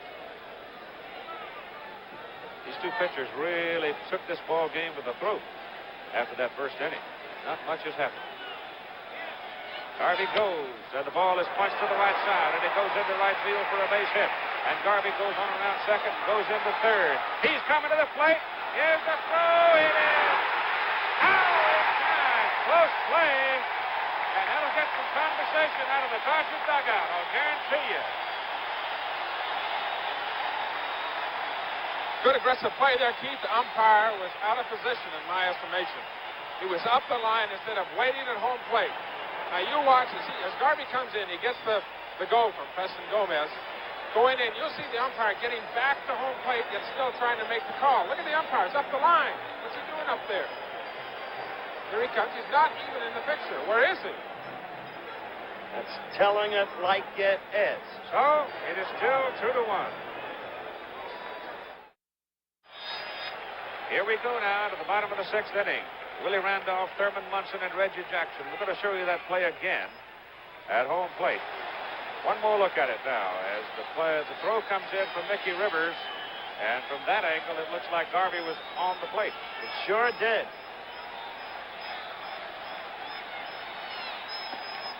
That pitch is just low, and it's 1-1. And one more look at it. Since everybody's going to be talking about it tomorrow, this is the 3rd angle of it. Can't see home plate there, though. 2 balls and no strikes. And Randolph swings and misses. It's 2-1. And that play at home plate got the crowd buzzing. Garvey's not a guy to argue either. He argues when he thinks he's right. Yeah, but the point you made about position is everything. Position is everything for an official. In 1955, when Jackie Robinson stole home, let's watch this pitch. 2-1. 2-2. When Jackie stole home on Yogi Berra in the 5th game of the series, Berra's whole claim was that the umpire was out of position. Umpire never moved. Didn't see him make the tag. Hard shot, left side, way back. It is gone. Home run, Randolph.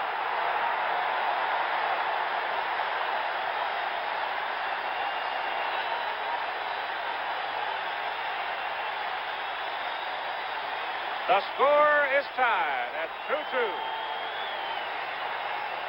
That's the fine young athlete we were telling you about, whom Tom Seaver characterized as a typical Pittsburgh Pirate farm product. He was obtained a year ago, as we look at this again, in one of Gabe Paul's many trades that re-architectured the Yankees. Ron Sutton did not want to throw that pitch. You don't get 2 strikes, 2 and 2 on a hitter, throw the ball up there, and he's the kind of hitter you want to keep the ball down, make him hit the ball on the ground, make him hit the fly ball to right field. Debris, Monsieur Debris has arrived at the ballpark. Well, we're in the bottom of the 6th, and this game has proved out to be everything we expected it to be up to this point. A typical Yankee-Dodger struggle, consistent with the whole long history of 8 prior World Series between these two teams. Thurman Munson now comes to the plate. Nobody out. Randolph hitting the home run about 320 feet down the left field line to even it at 2-2. Munson hits it on the ground to Davy Lopes. The gravy bounce for Davy, and he throws him out. So that's one of them. Show the home run again. Here's Randolph. Sutton wants that pitch back. And I tell you, he knew it was gone, too. Pitchers, they throw pitches like that, and there's a certain sound, a ring that comes off of that bat. You know it's gone. Now it is Reggie Jackson at the plate as we finish the replay of the home run trot of Willie Randolph, and here's Reggie. Willie's got to practice his home run trot. He doesn't get to that. At this moment, too, Lasauter's doubtless thinking back to that call at home plate on Garvey. There he is right there. Not sure what he's thinking. Not very happy. Just inside to the hand. 2 balls and no strikes, and that's where you want to go to Jackson if you're going to get him, is throw it into his hands. Hard stuff up and in and soft stuff away if you're going to pitch to Reggie.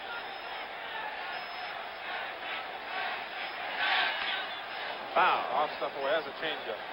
Sutton showed me something. He gives up a home run, ties up the ball game, comes back with Thurman Munson up to the plate.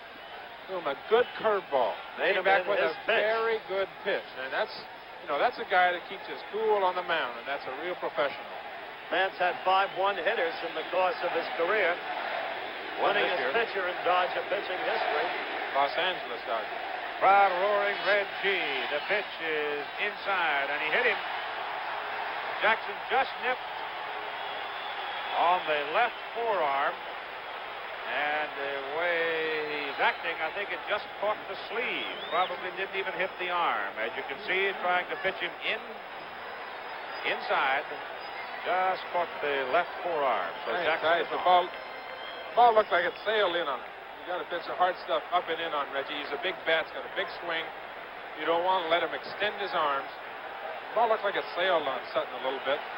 Now here's trouble. Chris Schembler with 1 out. Jackson on first, and the pitch, ball 1. So Don Sutton running into a rough moment here. Guys are moving around in the Dodger dugout, left center field. And in the bullpen. Yes, sir. In the bullpen. There's the catcher out. Here comes the pitcher trotting out to start cranking up. In the bottom of the 6th inning, the Yankees getting a run on Randolph's home run. They got Munson on a grounder to Lopes. Then he hit Reggie Jackson. With 1 out, Reggie off first. The pitch, low and away. The 2-ball, no strike count to Chris Schembler. Greg Nettles is on deck. I don't think he's getting tired, Pete. I mean, he threw only 65. Lance Robson, left-hander. He might be a very important fellow in this series, Tom, because of the left-handed. He's the only left-hander they got down there. Elias Sosa is the right-hander cranking up. Ball is hit hard to right field. Reggie Smith is right there. Well, Reggie Jackson nailed it, but he hit it right at Reggie Smith. I didn't say Reggie Jackson, Chris Chambliss and Jackson. When Reggie Jackson heard the crack of the bat, he was gone, and then he stopped. He took 2 hard shots at second base, and then he just stopped because he could see that Reggie Smith hadn't moved, and he knew that he had to come back.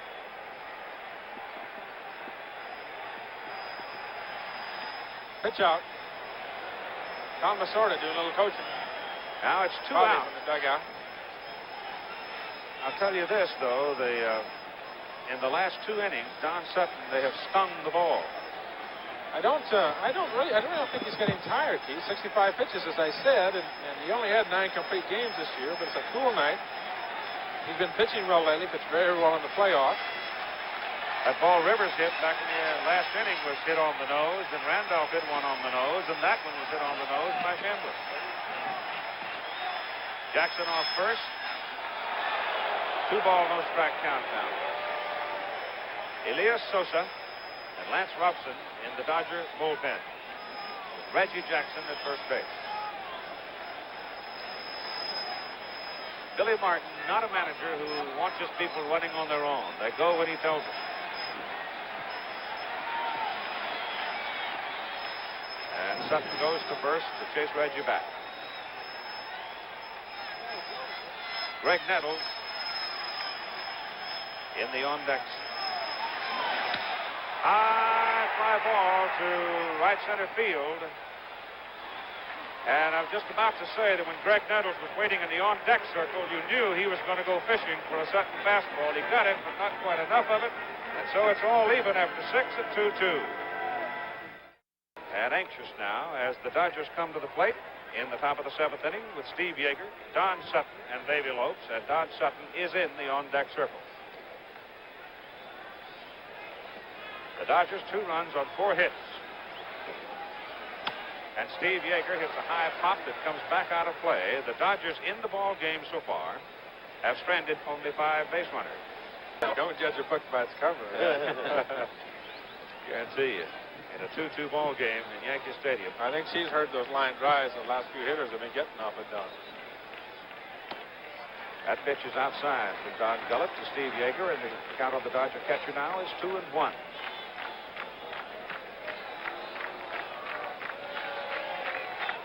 If Gullet does get in trouble here, Keith, I think you'll see some action in the Yankee bullpen. He's up to about 100 pitches now. That's a high pop. Chambliss and Munson looking at it. Chris has a beat on it, and Chambliss makes the catch right in front of the Yankee dugout. That's 1 down. And the Dodger pitcher will hit. Don Sutton coming to the plate. I must say, in perspective, that battered Yankee pitching staff appears to have been resuscitated by the reemergence of Mr. Gullet. Well, he's done more than just what he's done today, Howard. I mean, he's really helped. He helps everybody. He helps the guys sitting out there in the bullpen. Gives them a rest so they don't have to use 2 or 3 or 4 pitchers today. Now, he's done what Martin has wanted him to do. He's into the 7th inning now and very strong. And that makes Billy very happy. Sutton swings and misses. Strike 1. It looks like he's getting tired of me, doesn't he? He is bringing it up there. I only disagree with you on one thing. Martin won't be happy until he gets a lead run. That's high. Gullet appearing in the World Series of 70, 72, 75, and 76 with an earned run average of 2.72 over those years and those appearances.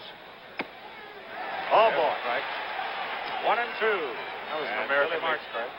There's Billy. With all the pitches he's thrown, Tom, he's still well over 90 miles per hour. Going very well. There was Billy. You saw him still signaling at Greg Nettles that he still might bunt with 2 strikes. Sutton will do anything at that bat. He likes to talk about his hitting and his golf. Pretty good golfer. 2-2 count on him now. Pretty good showbiz guy. Excellent mimicry. Good sense of humor. And a real good curveball. Which helps.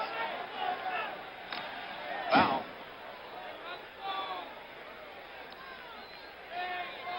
Cool cat, though. Been to the well a lot of times. If we get a foul ball up here, you going to catch it or am I going to catch it? Not me. I'm usually getting handed a pretzel, so I get hit in the chest. I got the same guy up here from Bowie Kuhn's office who was responsible for my last mishap.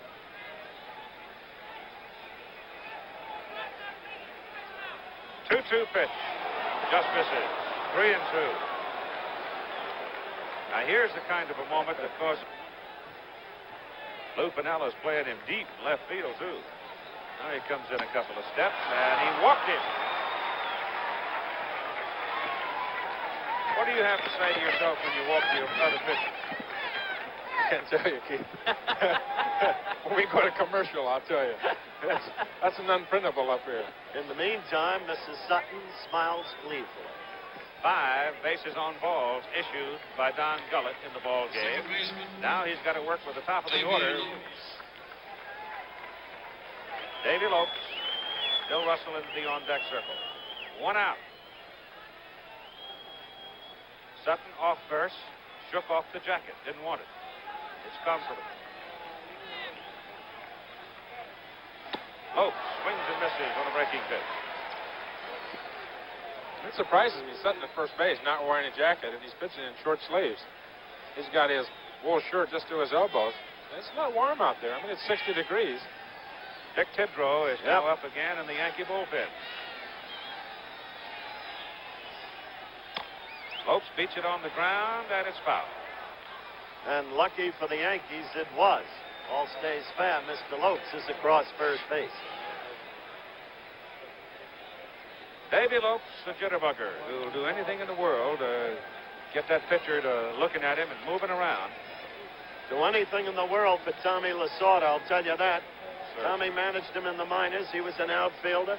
And it was Tommy who knew he'd never make it as an outfielder. Insufficient batting power. Moved him to the infield. And that's where Lopes found a whole career. Monty Vascol, the man that honed Russell and Lopes into a fine middle defense combination. And Junior Gilliam. And the pitch is low. 1 ball and 2 strikes to Dave. Billy Russell waiting in the on-deck circle, the Dodger shortstop, number 2 man in the order. They're playing Lopes straight away. Maybe a little more room in right center. Not holding Sutton. Lopes swings and misses, strikes out.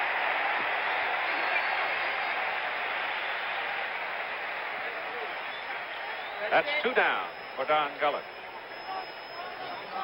And Keith, up comes Mr. Russell, who got the big triple down the left center alley in the first inning.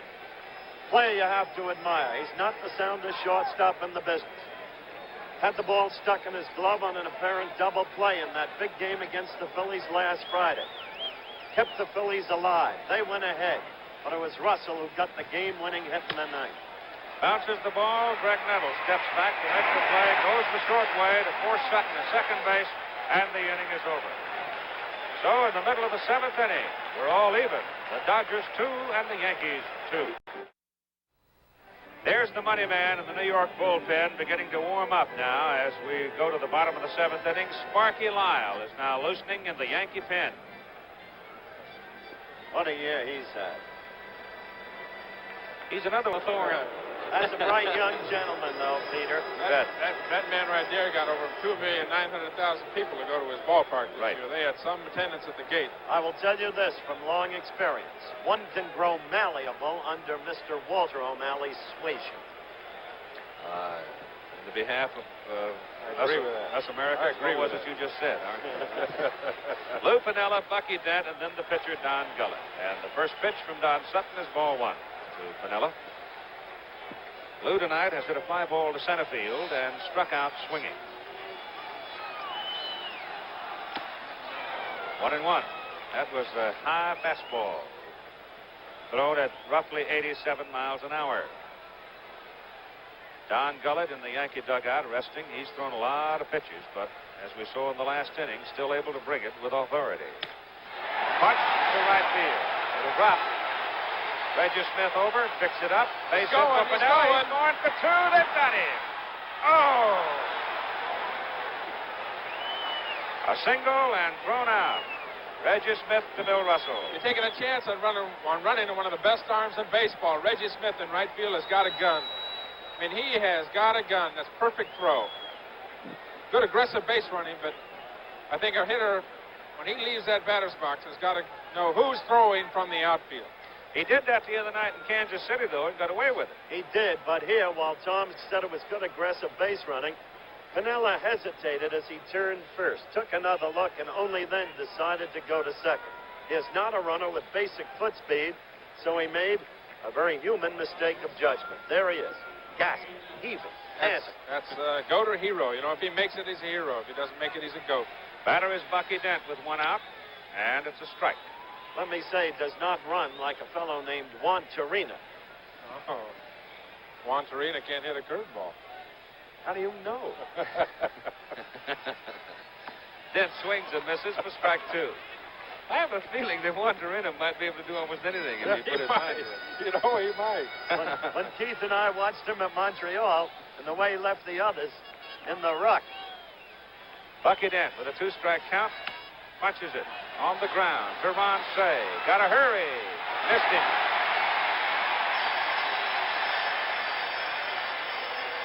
Tough play for both players, Ron Say and Steve Garvey. Garvey's very good first baseman with the glove. He usually comes up with that play. Ronnie didn't give him a good throw to handle. Plays it right, but just doesn't quite get a good enough throw off to first base. Bounces right underneath his glove. He'd have had him if he'd have caught the ball at first base. Got to be an error on the throw. No, call it a hit. They gave him a base hit? Yep. Well, you can tell the pitchers, can't you? Guy misses it, give him Gullet squares and butts. Foul. It's always interesting when Say and Garvey link up on a play, though, because of the personal relationship between the two men. Originally, Steve was a third baseman, too, as you know. And there's been a long existing rivalry between the two men. And at one point in time, some Dodgers were saying Garvey had grown too conscious of his own image and wasn't paying enough attention to baseball. Say was outspoken about that. They go to first to hold Bucky Dent. Ron Say edging in at third, anticipating bunt from Don Gullet, the Yankee pitcher. What do you want me to tell you, Howard? They both hit 30 home runs, and they both knocked in over 100 runs. Good bunt. I was thinking of you and your image. So Gullet sacrifices Dent to second base.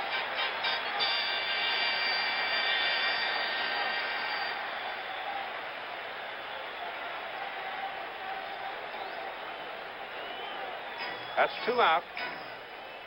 Tom Lasorda at the mound to talk to Don Sutton. Keith, we're getting down to the point here. We're down to the last three innings, bottom of the seventh inning. This is where Lasorda and Martin are going to make their money. Are they going to take the pitchers out? They're going to bring a relief pitcher in. They're going to bunt. They're going to hit and run. What are they going to do? Martin right there left his left-hander in, Gullet to bunt, because he knows he's still got a good fastball. Lasorda goes to the mound there.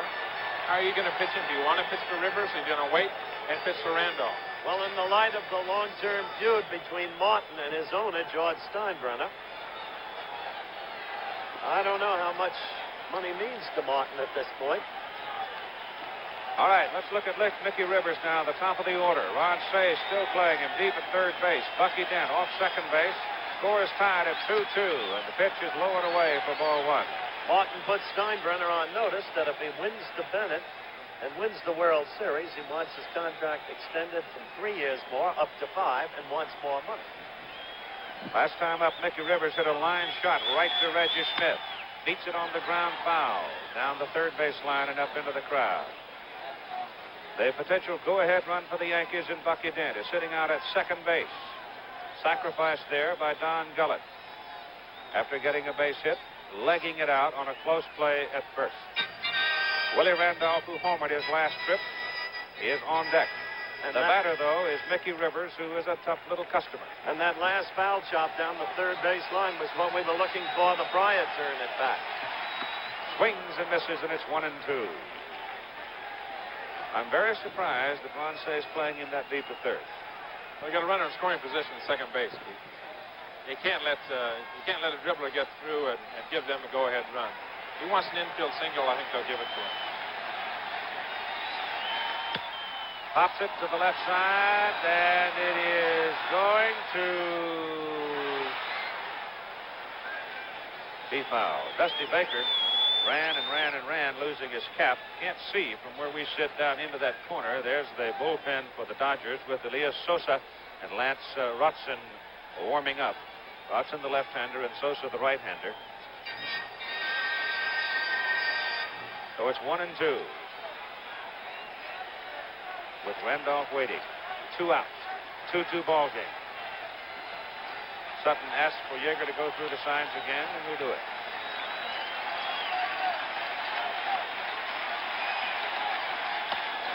Almost threw it away. I like that too.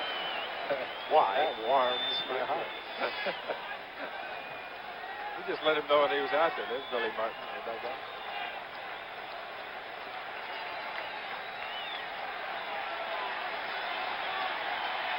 2-2. Sutton off. Chases Dent back. Bucky Dent getting a big edge out there at second base. See, he's going back 2 steps. Now he's off again, and Rivers hits it high in the air to the left side for Ron Cey. And in foul ground, Ron Cey makes the catch, and so the Yankee bid for the lead is turned away. After 7 innings of play, it's 2-2 between the Dodgers and Yankees. Back with more baseball after this word from our local station. The story on the pitchers in tonight's ball game, but there is one other set of numbers that have a considerable amount of meaning, Tom Seaver. Don Gullet at 112 pitches here going into the 8th inning. Don Sutton 94. You'll find out if these boys have done the running in the last couple of days. And Two now good athletes. it is time to watch the heavies in the Dodger order against Don Gullet. In the top of the 8th inning, Reggie Smith, Ron Cey, and Steve Garvey. And he's high. Ball 1. Gotta love the way Sutton worked Rivers over. That high hard went over Rivers' head. Then the change of speed pitch that had Rivers off stride and forced him to pop up. Ball is hit to right. Reggie Jackson makes the catch.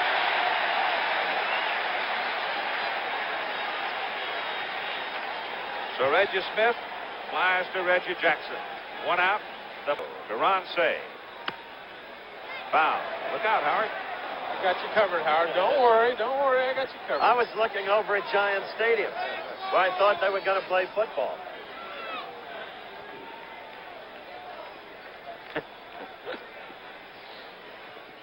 Ron Cey, the story during the season. He tore him up in April. Whew, did he ever? September, quiet. Got the grand slam in the playoffs against the Phillies.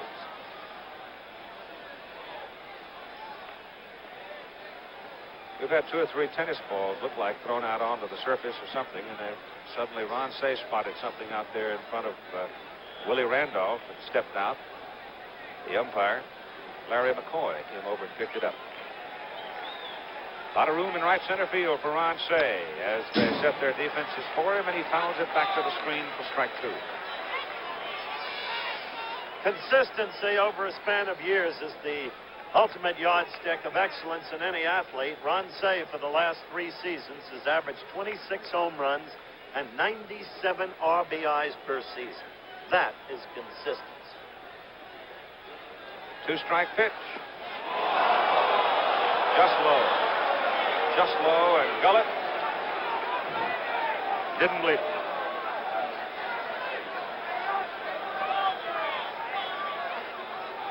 The Yankee bullpen is again quiet as Tidrow warmed up briefly and then sat down. The Dodger pen is also quiet.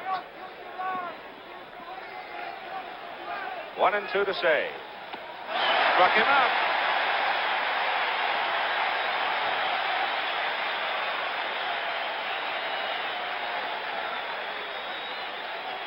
In the morning paper today, Keith Gullet said he'd be able to pitch, but he didn't think he'd be 100%. I don't know if that was a psych job or what, because he has done a fine job, giving up only 4 hits to the Dodgers here tonight. 2 runs in the first inning, and then thrown a whole bunch of zeros at him. He's now struck out 6 men in the ball game, and his pitching total is getting up around the 120 mark. Steve Garvey, butt single. Score is tied 2-2 between the Dodgers and Yankees. Dodgers at bat, top of the 8th inning, and Gullet is in. Good pitch. Strike one. Took a little off of it. Good pitch. Breaking ball got it into the strike zone. Steve, of course, I'm obviously looking for a fastball now. Gullet 2 outs. Now at 116 pitches. He's been able the last 3 innings in a row to get the breaking ball over. Coming with it on the first delivery to a batter. Fastball hit on the ground to Bucky dead. And so Don Gullet gets the Dodgers in order in the top of the 8th inning. We'll go to the bottom of the 8th for the Yankees with a score tied at 2-2. As we go to the bottom of the 8th inning now, that's a live picture from a helicopter, and Willie Randolph, who went downtown his last at-bat for his 5th home run of this 1977 season, is at the plate to lead off. Don Sutton delivers, and he's in with a strike. He'll be followed by Thurman Munson, Reggie Jackson. The 4th man would be Chris Chambliss. So Don Sutton faces a comparable problem of Don Gullet. The heavies in the batting order here in the 8th inning. Randolph fouls that away. Foul away a pitch to get down a little bit more. It'd have been 3-2. That was a curveball that got up in his eyes and hung too much. Didn't get down enough. There's Lasorda on the bench, of course, watching his pitcher. Noted that, too. Yes, he has. One of the problems Don has had when he has had trouble this year has been that curve that tends to sail on him. Hangs up there, and people jump all over it. That pitch is high with waiting in the on-deck circle, Thurman Munson, while Elias Sosa and Lance Robson warm up in the Dodger bullpen again.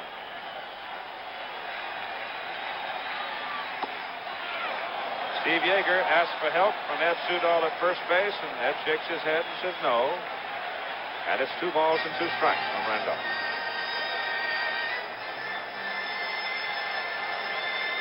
Bottom of the 8th inning in a 2-2 ball game. The opening game of the 1977 World Series.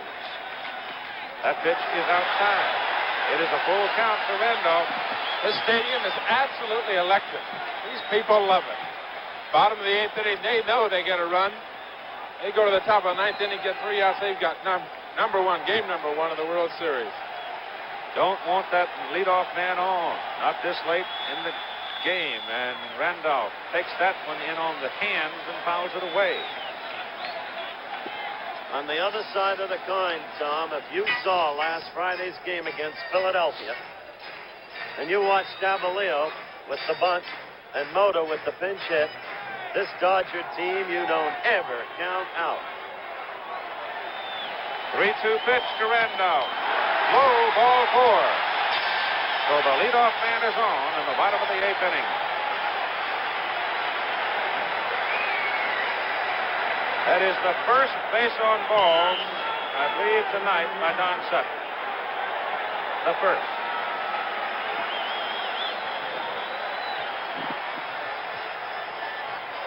Thurman Munson. Could it be that he will change that particular step? I doubt it. He might put the bunt down. You want to play manager here? What are you going to do? And the best hit and run men in the American League. That's right. You got a hole over there. Here goes Randolph. The ball is swung on. Hit down in the corner. There's your answer. Here comes Randolph around third. The throw to the plate. Offline and cut off by Ron Shea, and the Yankees have the lead. 3-2. Holy cow, look at them. They're going crazy. Streamers all over the ballpark. They love it. The Yankees own New York City. Scrap iron Munson. Beat him up. He gets hit in the throat, hit in the arms, hit in the legs. He won't go out of the lineup.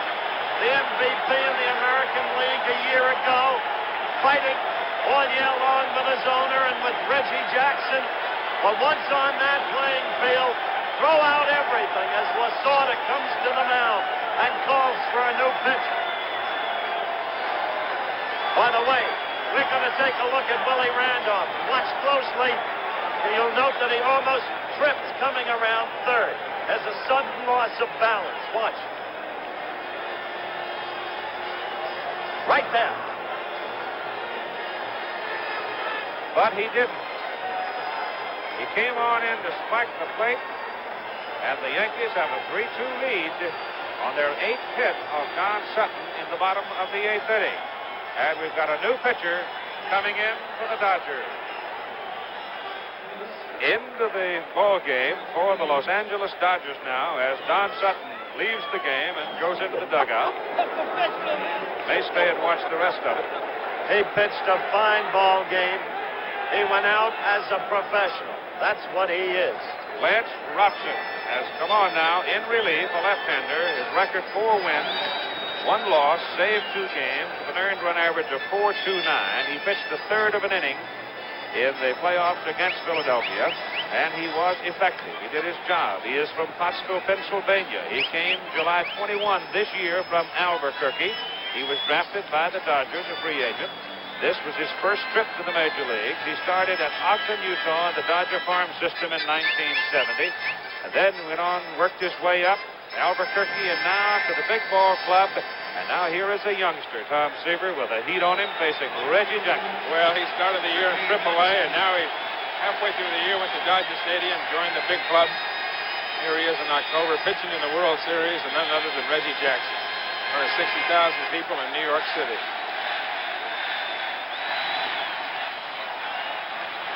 Jackson squared with the base runner Thurman Munson sitting out at second base. I find that very interesting. Nobody Reggie turning on the bunt, runner on second base. Billy wants that runner at third base with 1 out.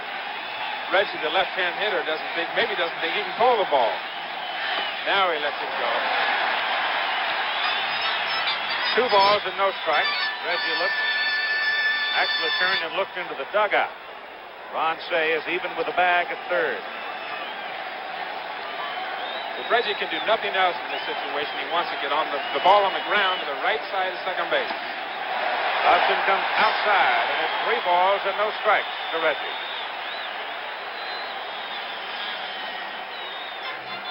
Hudson, 25 years of age.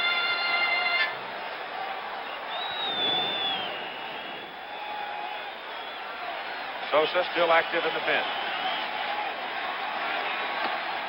Low, ball 4.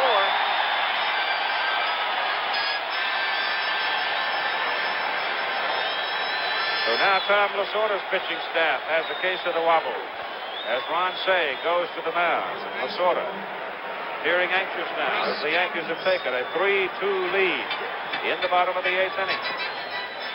And Chambliss in consultation with Dick Hauser, the third base coach, the primary task to move those runners over. Got to look for a bunt, Howard. This is a bunting situation. And bunt the ball down toward the third base line. Make Say field the ball, give up the out at first base. Probably walk Nettles. Chris Chambliss, nobody out, 1 run in, 2 runners aboard. Chris squares to bunt, pulls it away, takes the strike. Munson hopping around at second base, drew a throw from Steve Yeager. Munson at second. And Jackson at first.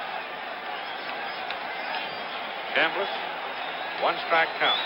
Nobody out. Gets it down. Pitcher Rock goes to third. They get the force on the lead runner, Thurman Munson, for the first out of the inning. Butted it too hard. Yep. Butted it too hard and not enough on the baseline. This bunt has got to be down the line. You try to make the third baseman come in and field the ball. Pitcher's got to get over toward the line. It makes for an easy force down at third base. Say kind of bobbled this call. I don't know what he was doing. He's going to tag the runner. Might be a case of the jitters out there on the field right now. Could be. He did show Yes, he hesitation, did. didn't he? Little confusion. Now with 1 out. Reggie Jackson at second. Chris Chambliss at first. Greg Nettles. Lance Robson's pitch is outside. Ball 1.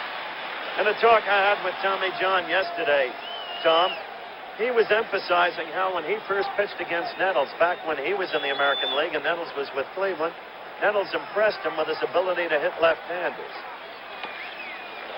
Ball 2, low. Lou Piniella, who hits right-handed, is on deck. That was markedly true of Nettles when he first joined the Yankees. It has not been recently true of Nettles, however.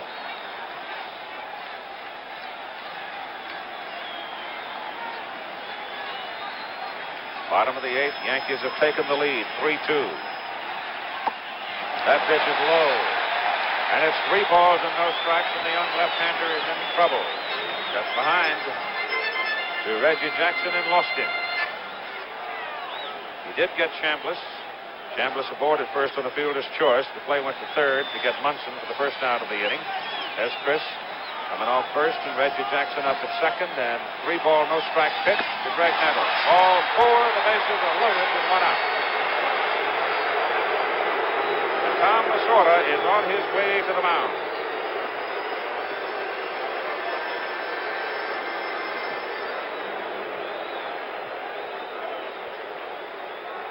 With Lou Piniella coming to the plate, could be that Elias Sosa gets the call right here.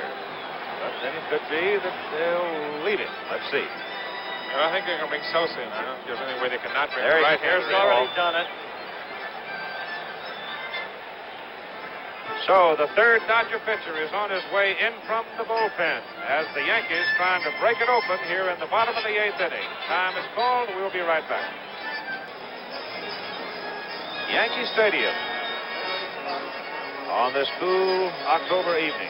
New York City, and the line scored the ball game. You can see the Yankees now with 8 hits, all 8 of them coming off Don Sutton, 3 runs, committing no errors. Chris goes into the book as a fielder's choice as a result of the play at third on Thurman Munson. In the playoffs against the Phillies in Game 1, Sosa was the losing pitcher. He worked 2 innings. He had a balk called in that ball game that figured in the total story of it. He worked in game number 3, worked 2/3 of an inning. So Elias Sosa is on in relief of Lance Robson, who was called on in relief of Don Sutton.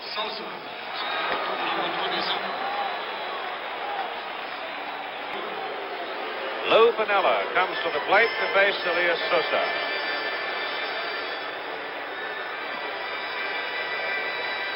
Bases are loaded. 1 out.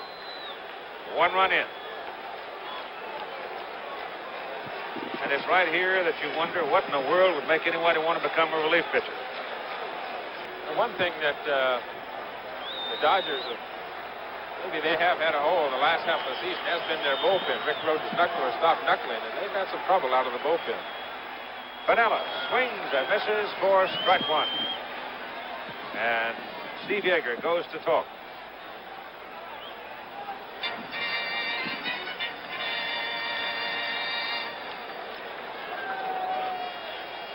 Sosa's a good power pitcher, got a good fastball, hard slider, doesn't change speeds very much. He's going to come right at you with his hard stuff. This is loaded. He can't do anything else. He's looking for a double play here. He's going to throw a sinker. He wants a double play, get out of the inning. Foul.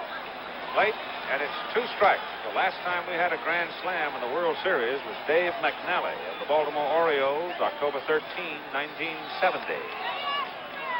That's a dreadful thing to bring up, as Tom Lasorda and Red Adams, the Dodger pitching coach. It's a dreadful thing for the Dodger partisans to hear. Yankee crowd, some of the stones might rattle out of this old structure if he were to jerk one here. 2 strikes.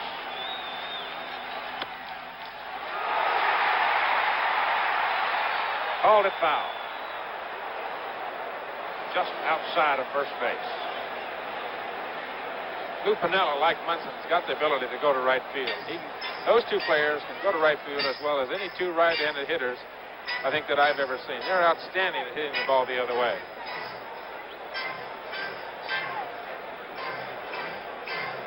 Martin and Munson sure crossed everybody up in this inning, though. I think on Munson's ball, they just got a pitch inside that he could pull. All right, Sosa again ready to go at 2 strikes on Lou Piniella. He can get a fastball in. Let's see. Blew it by. Elias Sosa went to the top shelf and brought a fastball, and Piniella had a full swing and couldn't get it. There's nothing cute about that, Keith. I mean, it's right here. Here, hit it. You know, we're going to struck out, or we're going to get a double play. I'm not going to a corner. I want you, you're going to hit the best thing I've got to throw at you. And that's got to be the thing on his mind with the bases loaded. Now you've got 2 out with the bases still loaded for Bucky Dent. Sosa trying to get the Dodgers off the hook. Go to the top of the 9th, down by no more than 1. The Yankees lead here in the bottom of the 8th, 3-2. And Sosa, the 3rd Dodger pitcher. Low it away to Bucky Dent. Jackson on 3rd. Chambliss on 2nd. Nettles on 1st. Dent has hit a grand slam. Did it in May 3rd against the Angels. First one of his career this year.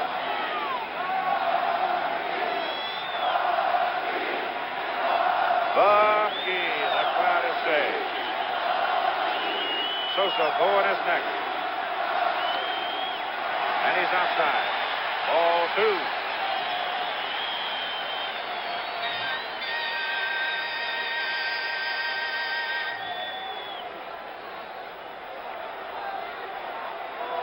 Gullet is in the on-deck circle, just in case Dent does something with 2 out and the bases full. Strike. And on the bench, they're saying, throwing it again. He is bringing it up there. This is not a time for finesse. This is not a time to be cute. You're throwing the ball that hard. You throw it right up to home plate and say, hit it. Billy Martin coaching his base runners, keep your eye on the ball, and they're sort of hoping to get out of this inning with just 1 run. 94 miles an hour, that last fastball. It is hit on the ground to Billy Russell, over to Davy Lopes. And they escape with a minimum amount of damage considering the circumstances. After 8 innings of play, the Yankees have the lead over the Dodgers 3-2. For the purposes of defense, Paul Blair in right field for the New York Yankees, going to the top of the 9th inning. The Yankees leading 3-2. Billy Martin, there's the attendance for tonight's game. This is the largest crowd in Yankee Stadium this year.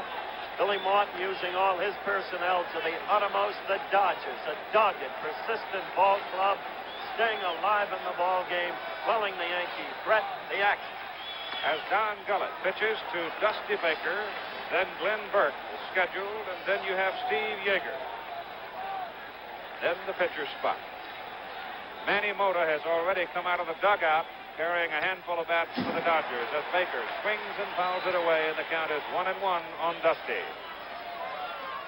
Manny Mota on the record, one of the finest bench hitters in baseball history. Tom Lasorda has a bench that allows a lot of moving around in case the Dodgers could get a run here as Manny Mota loosens up. Then he could have Rick Mundy go to center field, and Dusty Baker fouls that away upstairs. Tom Seaver up here in the booth with Keith Jackson and yours truly. And, of course, he'll be with us throughout the series. Dick Tidrow working in the bullpen. Along with Sparky Lyle, who's standing over there, throwing loosely, easily.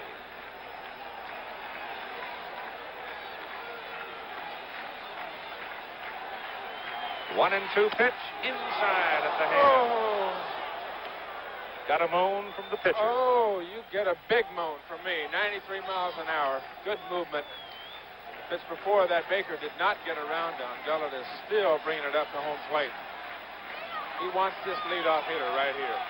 Get that first out of the inning. Don't let this guy get on base. 2-2, and Baker hits it high in the air to the right side, and it's going to drift and drift into the crowd. Fastball still did not get around on him. He's fouled 2 balls off to the right side. Don Gullet is very aware of that. You have to come out of your shoes to get around on a 94-mile-an-hour fastball. Gullet's getting out of his shoes, getting it up there, that's for sure. But Dusty stays alive.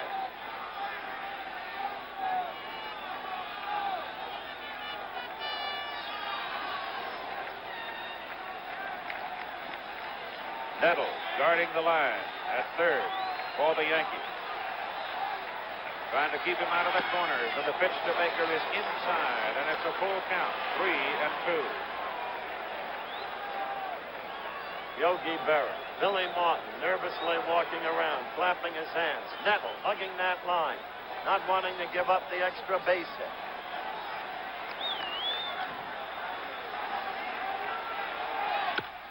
Shot down the left side. It's into the corner for a base hit. Lou Piniella over in a hurry. Dusty Baker, a big turn and hangs on. and Piniella holds him to a single. That's a good battle by Dusty Baker there. Ran the count to 3-2. Even the ball that looked like it was out of the strike zone. Couldn't get it into the corner enough for a double. He has been a remarkable player all year long for the Dodgers. Peaking in the championship playoff series, as we have mentioned. He fought Gullet head-to-head, stayed alive, fouls consecutively on 2 fine fastballs, and wound up with the hit on a full count. Now, Manny Mota, the premier pinch hitter in baseball. Game 3 of the playoffs, delivered a pinch hit double. It was such a major factor in the ultimate decision of what happened in the National League in the fight for the pennant for the Phillies. He did it with 2 strikes on him. The Dodgers were but 1 strike away from losing the game, but they won it. A combative team. They keep coming at you. Mota squares to butt, turns instead and takes a swing. And they got Dusty Baker hung up between first and second base. He dives. Oh! Chambliss, and they call him safe. Baker gambling, went airborne, and Chambliss missed him. And Chambliss knew it. He did not argue. He did not fight. The Yankees blew a big play.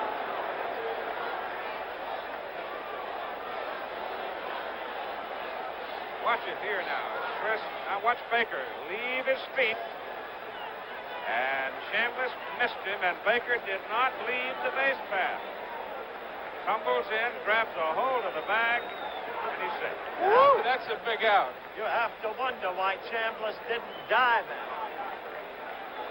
You thought for a moment it was almost a frivolous waste of a potential run at first base as Mota squared to bunt and then took a chop at it, and suddenly Dusty was hung out on the end of a limb. Now Mota squares again, and the pitch is high and away, and it's 1-1. Baker had made a mistake, a terrible mistake. He had overcommitted. They're playing hit and run there. I mean, they're playing butcher boy to get the ball on the ground, and you have to have confidence in your hitter that he's a hitter like Mota. You can to get that ball on the ground.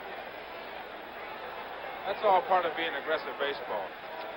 You can't give the Dodgers that kind of second opportunity. Not normally. I'm surprised that he's bunting. Lasorda wants to tie this game up.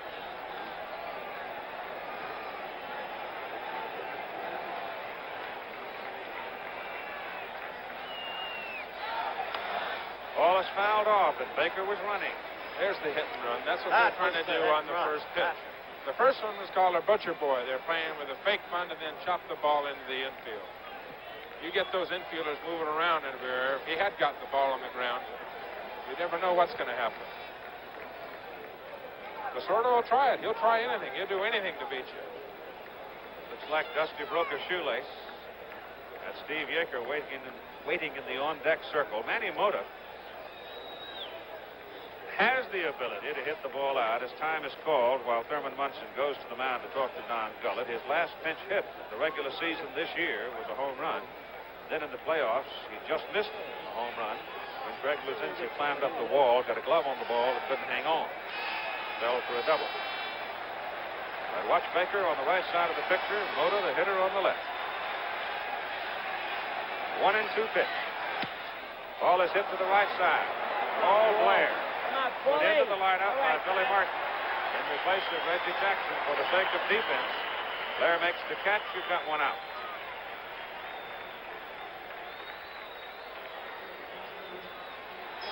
Now it is Steve Yeager with Lee Lacy moving into the on-deck circle to hit in the pitcher's spot.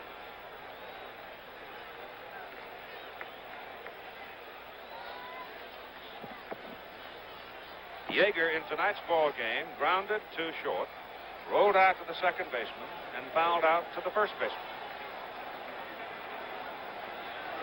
Yeager on the season, a .256 hitter with 16 home runs. One out. Baker on first. Yankees lead 3-2, top of the ninth, and the pitch is high.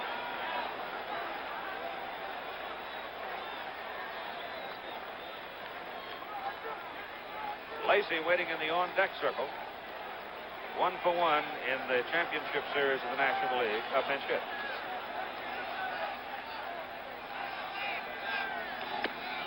Yeager checks on it, and it's ball 2 outside. Talking to Steve yesterday, he likes to hit at Gullet. He said the last 3 or 4 years that he faced him, when Gullet was still with the Cincinnati Reds, he hit him good. He's 0 for 3 here tonight. He's due, and he's got a count in his favor, 2 balls and no strikes. Steve is a good double play man. If he hits the ball on the ground, game number 1 would be to the Yankees. Gullet now at 132 pitches. That's 133, and he's high and outside for a 3-ball and no strike count. And Billy Martin quickly is out of the dugout and on his way to the mound. We might see another pitcher right about here. As a matter of fact, I almost thought that Gullet might have indicated a little disgust and perhaps even made the kind of motion that summoned Billy from the dugout. Possibly. Very honest fellow, he'll tell you. Well, for the Dodgers, there have been 2 key plays. There was the 6th inning play at home plate when Garvey stormed into the plate. The home plate umpire, out of position, called him out. He may have missed. The umpire was still out of position. And now in the rundown on Dusty Baker, the opposite. There was escape as Chambliss failed to touch the base runners. Well, Billy Martin made the decision to leave him. As you can see, Don Gullet nodding his head, saying, I've still got some. And so now we'll see. 3 balls and no strikes to Steve Yeager for the tying run at first base in Dusty Baker. He lost him high and away. Now the tying run walks to second base, and Steve Yeager takes up residence at first base. So there is Dusty Baker representing the tying run at second base, and here is Lee Lacy, who has also gotten some big hits, as you know, this year. Sir. He's tough. Lacy, as I told you, had a pinch hit appearance in the playoff series against the Phillies and went 1 for 1. And Steve Yeager now has been called from the field, and we have a pinch runner. Rafael Landeskog, an infielder who came up to the Dodgers when Teddy Martinez went down with an injured leg, and Billy Martin now has decided to make a pitching change. Lee Lacy scheduled to come to the plate as the pinch hitter. I'll tell you one thing, Tom Seaver, as Gullet comes out to a deserved ovation. That man pitched a fine ball game here tonight. Didn't know if he'd be able to pitch. Said he wasn't sure if he was 100%. Went out there and gave everything in his head. Ended up to home plate about 95 to 96 miles an hour all night. Threw about 140 pitches. On a tender shoulder, he did a fine job for Billy Martin and all the Yankees. And of a cut with the whole memorable history that we talked about, that Keith mentioned as he opened our telecast tonight. All of the years, the great plays. Lavagetto breaking up the Bevins no-hitter. John Frito's catch, which we've mentioned. Mickey Owen missing Hugh Casey's 3rd strike on Tommy Henry. Mantle's colossal grand slammer in Brooklyn in '53. Amoroso's catch on Barrett. What a history between these 2 teams. Lawson's perfect game. And here comes the man who Martin would trust his own life with. And why not? Look at the records this year.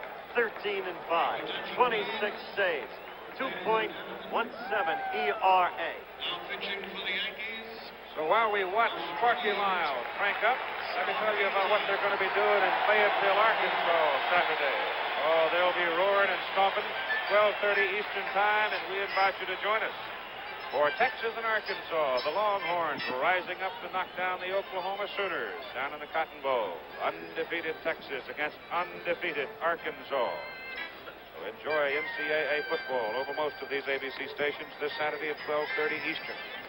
One of the things I'm just terribly curious about is they ever found the hog. The Razorback got loose and took off for the Ozarks, and they've been looking for it ever since. Right here, Sparky Lyle is looking for one more save in his brilliant baseball career. The book on Don Gullet, 8 innings. 8 1/3, actually, with 5 hits. Struck out 6, and he walked 6. The Dodgers dug out anxious. with a tying run in the person of Dusty Baker. Up at second base, Rafael Landeskog running for Steve Yeager. At first base, the Dodgers have plenty of catching. They have Jerry Grote, and they also have Johnny Oates. So they have three outstanding catchers on their roster. They really do. Jerry Grote, Tom Seaver's catcher through all his years with the Mets. And Tom, you've already stated your opinion of Jerry, the best catcher you ever pitched to, right? Well, I haven't pitched a very many, but he was an outstanding defensive catcher.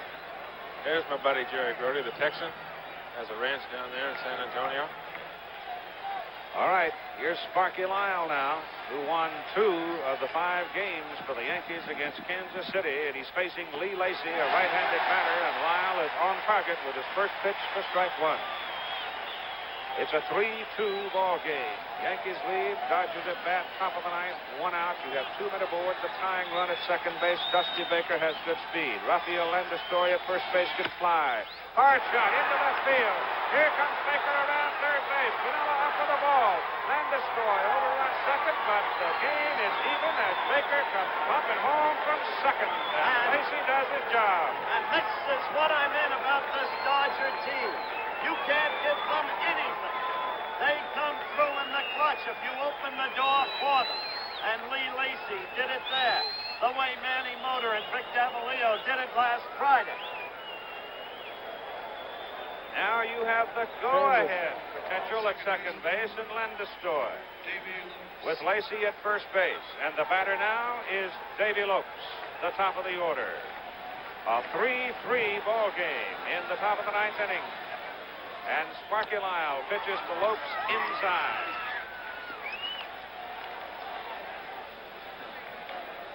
They are tough. I'm telling you, they're a scrappy group of players right there. They're playing tough tonight. Mike Garman and Doug Rao now in the Dodger bullpen. And time is called. No pitch. Davy Lopes has been known to play little games with you. He'll exercise every opportunity you give him. Pitcher takes too much time. He'll call a timeout. Back out of there. Ball is hit in the air to right center field for Mickey Rivers. And Landeskog, halfway down, retreats back to second base.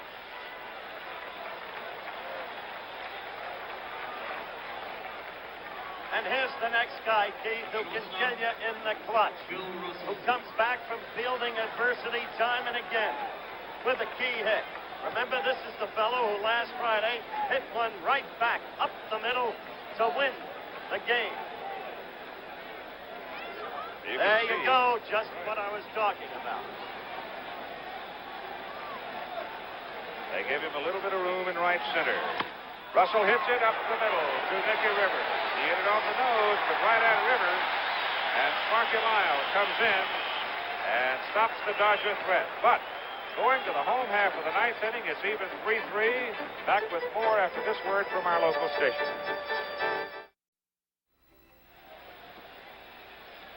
Mike Garman is now on in relief for the Los Angeles Dodgers. He will be the 4th Dodger pitcher in the ball game. Sutton started, and Don's now off the hook. What a ball game this has been. First, the Garvey out at home playing the 6th. Then the Yanks could have blown the whole thing open in the bottom of the 8th. Bases loaded, 1 out, Piniella up. He fanned, and Dent grounded out. And then in the top of the 9th, Baker trapped on the base pass. And Dusty Baker is not the late Jackie Roosevelt Robinson. Sparky Lyle coming to the plate. The point being, you'd expect Baker to be caught in a rundown. He wasn't. He escaped Chambliss's tag.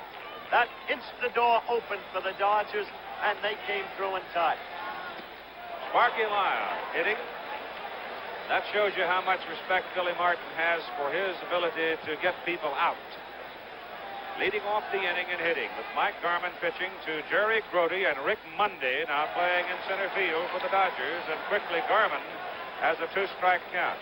Mike Garman, you can see from that, beat the Yankees as a starter with Boston back in '69. He came over to the Dodgers. Bunt is fouled away. He came with Rick Mundy from the Chicago Cubs in the trade that sent Bill Buckner to Chicago. And there were a lot of people who thought the big right-hander from Idaho might be a sort of a bonus in the deal. Rick Mundy now in center field, as you can see. Rick has had his troubles this year, and Mike Garman has done very well. You know, the interesting thing there, Keith, that if we did have the DH tonight, you wouldn't have to worry about that first out in this inning. That's right. So Sparky Lyle fouling it is gone, and Mickey Rivers is up there now. People talk about, well, he should have hit for Lyle in the bottom of the ninth inning, leading off. You know, they'll get on Billy Martin. That's one of the things that makes baseball interesting.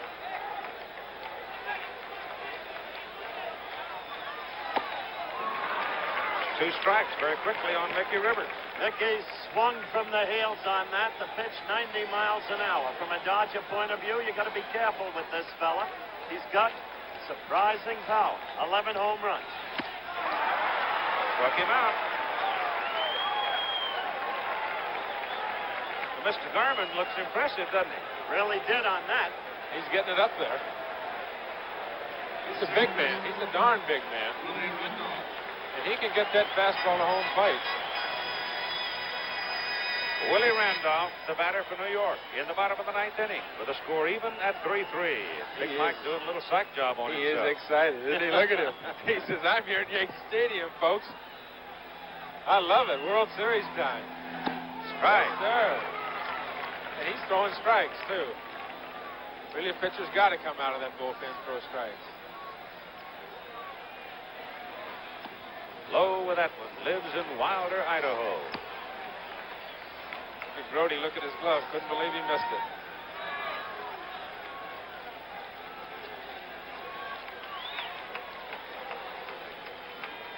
A 3-3 ball game, I'll guarantee you nobody has left. This has been a white knuckler almost from the very beginning.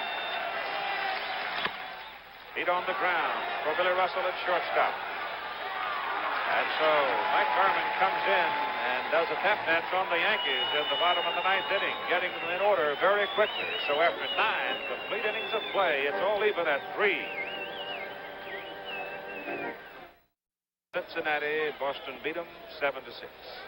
Well, I don't want to trouble you, Keith, but in case you've got travel plans between now and tomorrow night, Red Sox defeated the Dodgers 2-1, October 9, 1916. Tom Seaver and I were there. It's just when you graduated from law school.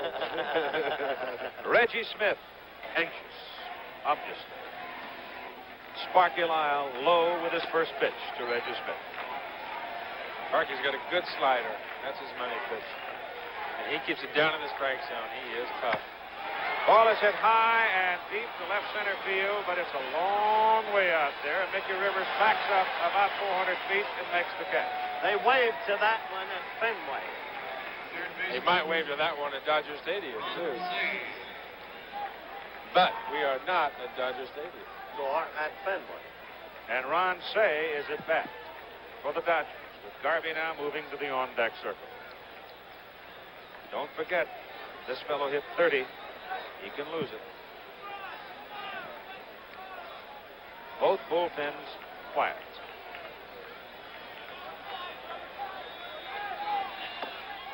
Swing and a miss. Don't forget, too, looking ahead, Thurman Munson leads off for the Yankees, but Reggie Jackson will not be batting second. Paul Blair will be. Get on the ground to Bucky Dent. Ball takes a little bit of a skid on him, but he handles it well.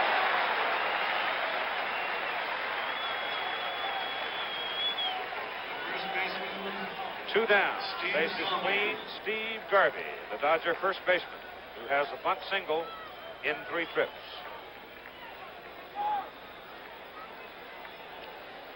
This might be the time, as we come to the end of the '77 season, where Garvey will hitch up the belt a little and reach back for the little extra that Tom Lasorda had asked for, and Garvey hit 33 home runs this year. That pitch, strike. Don't forget, we expect more of same tomorrow night as you look at lovely Mrs. Steve Garvey. Catfish Hunter taking the mound after a long period of idleness for the Yankees.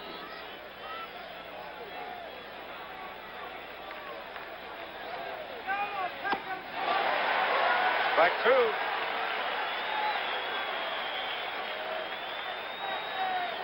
Greg Nettles almost on the line at third. 2-strike pitch to Garvey, outside and high. One of the few fastballs we see him throw, and threw it out of the strike zone, too. Did not want to give that pitch in the strike zone. Received a hit. Again, I guess slider here. Another fastball. They call him out. They appeal at first base. Ed Sutton says yes, he went around. And so Lyle gets the Dodgers in order in the top of the 10th inning. Have another look at it.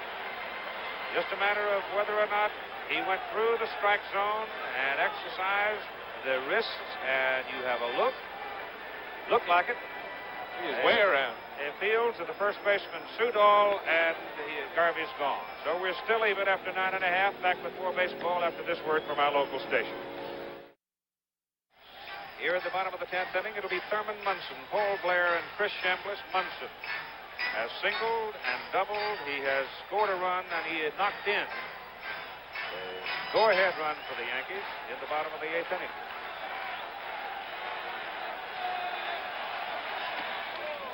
And the first pitch from Mike Garman is inside. The Yankees signed him off the Kent State campus.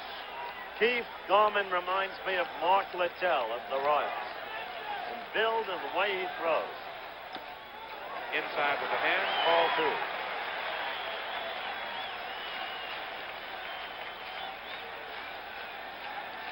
Mark has certainly had his troubles with this crowd, hasn't he? Yep. That pitch is low. So once again, the Yankees are very close to getting the leadoff man aboard here in the bottom of the 10th inning. He came in there last inning. Garman threw strikes. Comes in now. He's 3-0. Don't want to get that leadoff hitter on. You'll see Paul Blair bunting the winning run at second base. Yes, sir. Thurman Munson walks.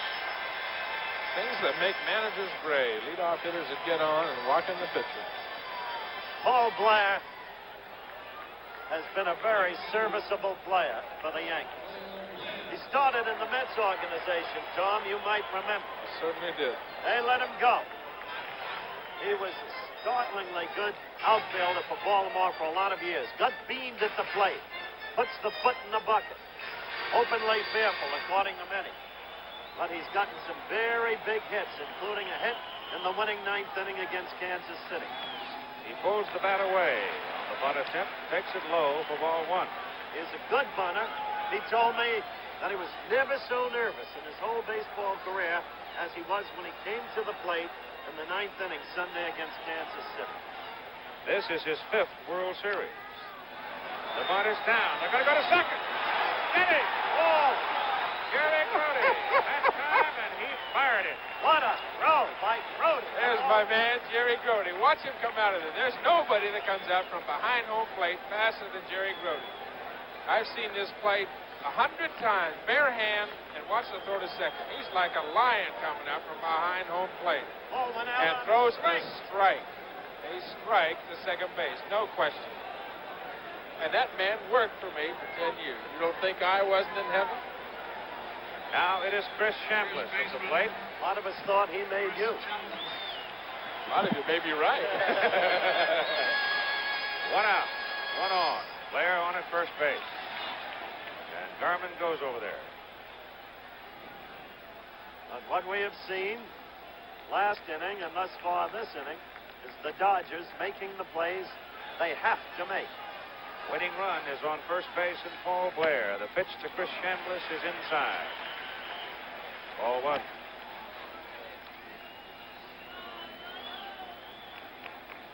Chris taking a good long look at Dick Hauser in the third base coaching box. Now steps in. They go back to first. Blair goes in on his knees.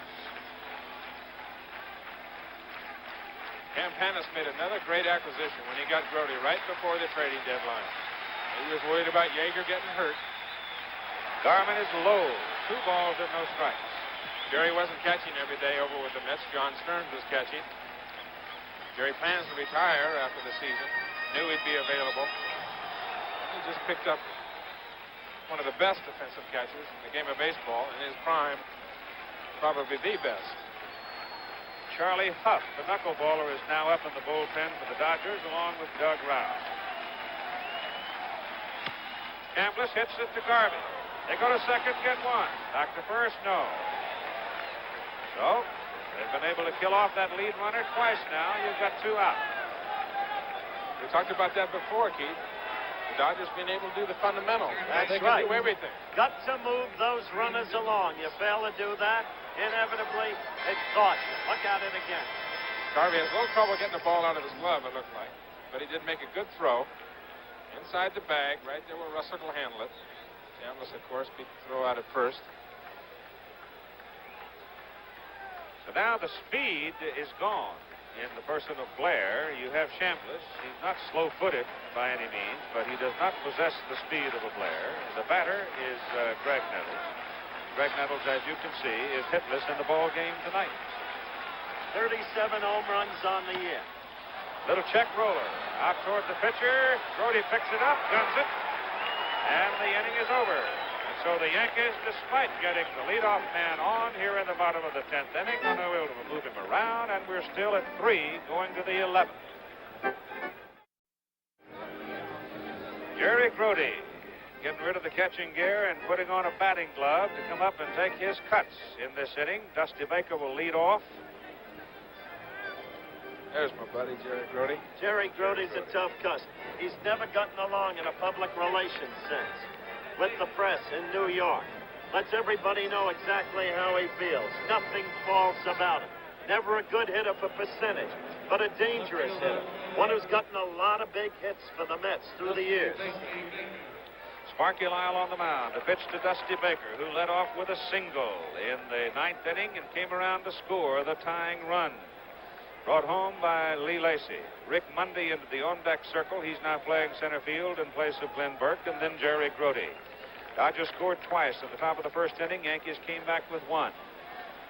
Here's the pitch to Baker, and it's low inside for ball 1. The Yankees then came along to finally get even and then go ahead. And that's where we are as the Dodgers came back with that run in the 9th inning, all even at 3-3 with a 1-ball, 1-strike count on Dusty Baker. This is the man who made that run possible. Baker hits it on the ground. Nettles coming in, a long way to come. Barehanded, oh, got it. Greg Nettles was playing him deep down the line at third, had a long way to come to get him. Ladies and gentlemen, you have seen some superb defensive play here. Last inning and right here, the top of the 11th inning. Baker right on top of it. Another barehanded play by Nettles. Again, I say, who has made himself an outstanding third baseman. Just a super play. Just as that's a pitcher's dream, a super play. Nettles has had a tough night at the plate tonight. All season long when in batting slumps, his defensive play never suffered. He is a professional. Rick Mundy playing center field, fouls it back. Rick Mundy, who's had a lot of back trouble this year. He spent a lot of hours hanging upside down in a contraption that eases the pain on the lower back. Same problem you've got. Mm-hmm.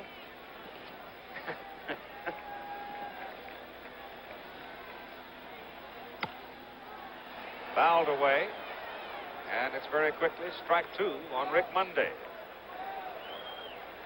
Native of Santa Monica, California, came out of Arizona State. Charlie Finley got him. Then he wound up with the Cubs. One of my teammates with the Alaska Goaltenders, along with Greg Nettles. Back in my college days. Rick and I played together up at Fairbanks. Fairbanks, Alaska. Pops it, foul, out of play. Count holds at 2 strikes. Jerry Grody on deck here in the top of the 11th inning.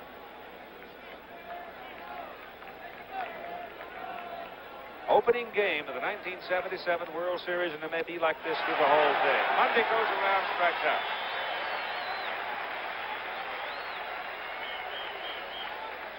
Wanted to check on it and couldn't.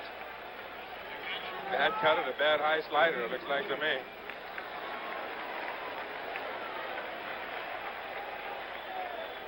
So Mundy's gone. 2 out. Here's Jerry Grody now doing the catching for the Los Angeles Dodgers.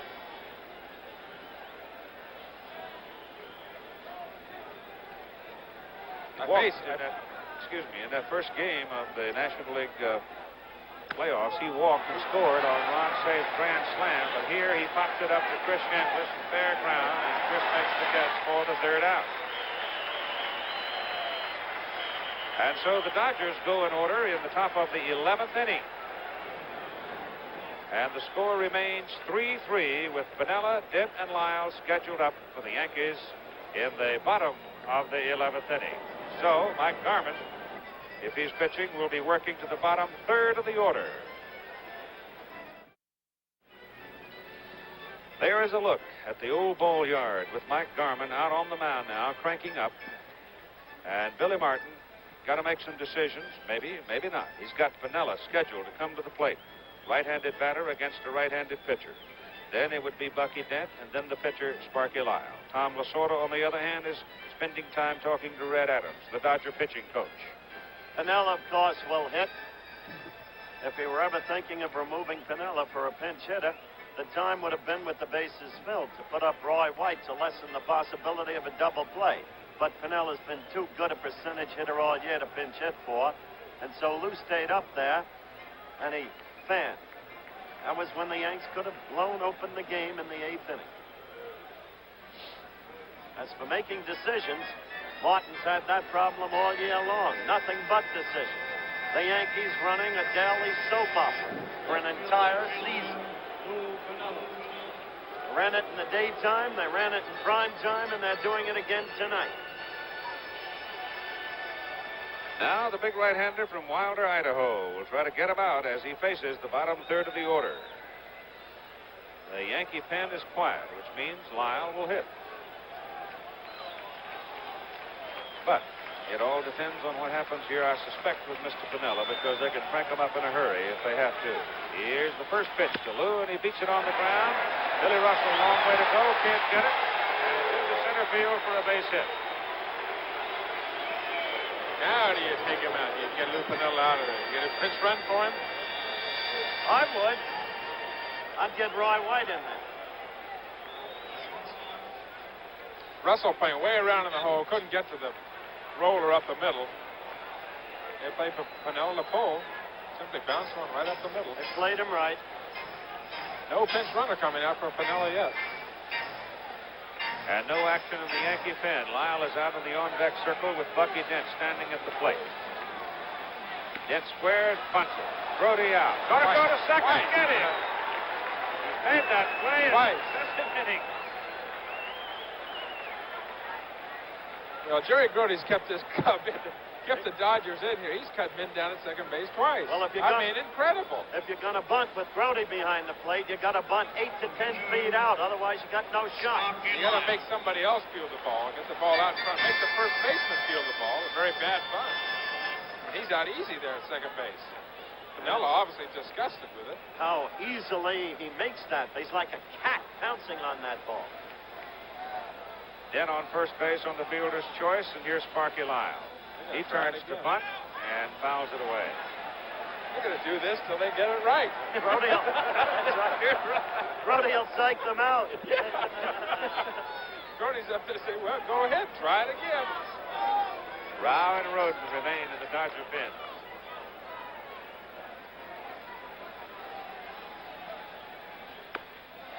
Sparky's got it down, but he's got it fouled. Brody out in a hurry to scoop it up just in case it hits something and kick back in. I can hear Phil Rizzuto saying now, I taught them how to bunt spring training. Why didn't they learn? Sparky hasn't done it all year. He's done the best job so far. He hasn't made it out yet. To punctuate some of the history on Jerry Grody, he came over to the Mets August 31 for 2 minor leaguers and some money. Randy Rogers and Dan Smith and cash. Missed it, he's gone. So Sparky Lyle tries to drag the last time he was at bat. Fouled off for a strikeout. Now he just flat misses one, and he's gone again. Baseball is no different from any other sport. You squander opportunities, you fail to capitalize. Percentage-wise, it catches up with you in the outcome of the contest. Second straight inning, they got the leadoff man on, couldn't advance. Now it's Mickey Rivers, top of the order. In the bottom of the 11th inning with the score tied at 3-3. And Rivers hits it high in the air down the left side for Dusty Baker. inning is over. So the Yankees, as Howard said, get the leadoff man aboard, but can't do anything with him. And so the score remains after 11 complete innings of play at Yankee Stadium. Dodgers 3 and the Yankees 3.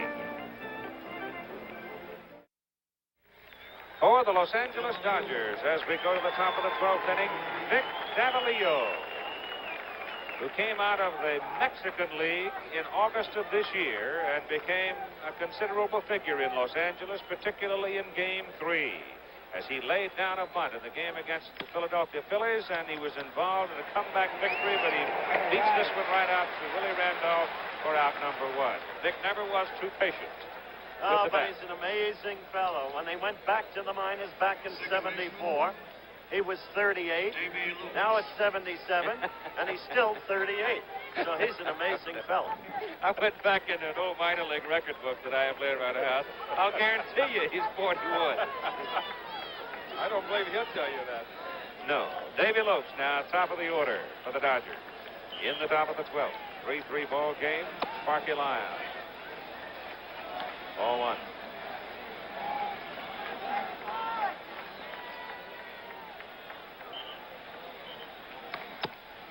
Just misses the outside corner with a slider, and it is ball 2 to Davy Lopes with Bill Russell on deck. He doesn't want this guy on base. This guy will haunt you. Ball is hit to short center. Might be trouble. Rivers in a hurry.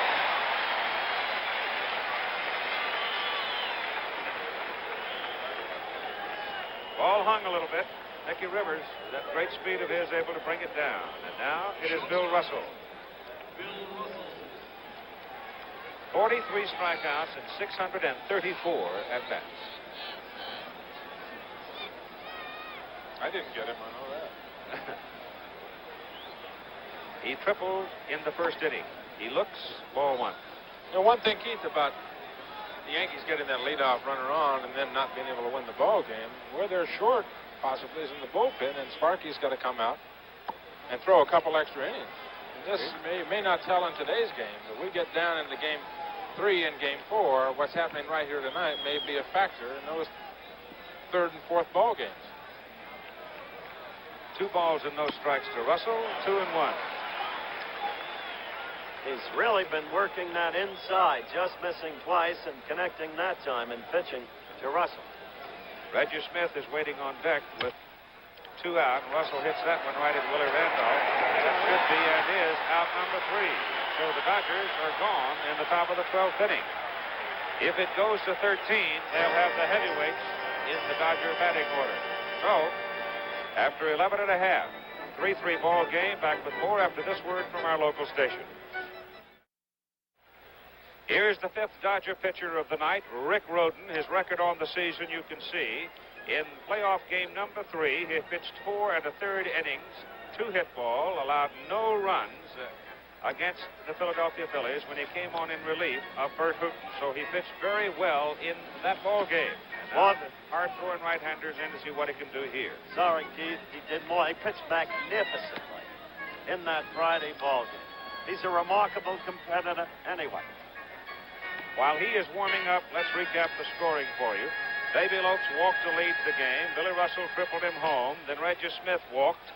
And eventually it fell to Steve Garvey to bring Reggie Smith home. And the Dodgers led 2-0. Then in the bottom of the first inning, the Yankees. Thurman Munson singled. Reggie Jackson singled. And Chris Chambers singled. And Munson came home. It was 2-1.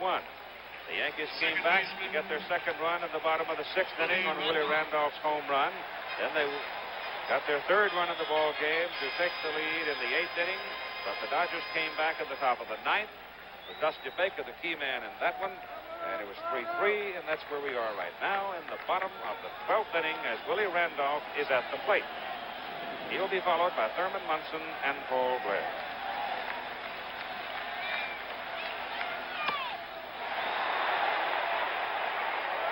On a drop in the corner. Randolph stands at second. So once again, the Yankees have the leadoff man on, but this time he is at second base.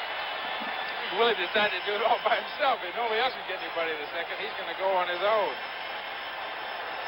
Well, now it's Munson's job to get him to third, at least.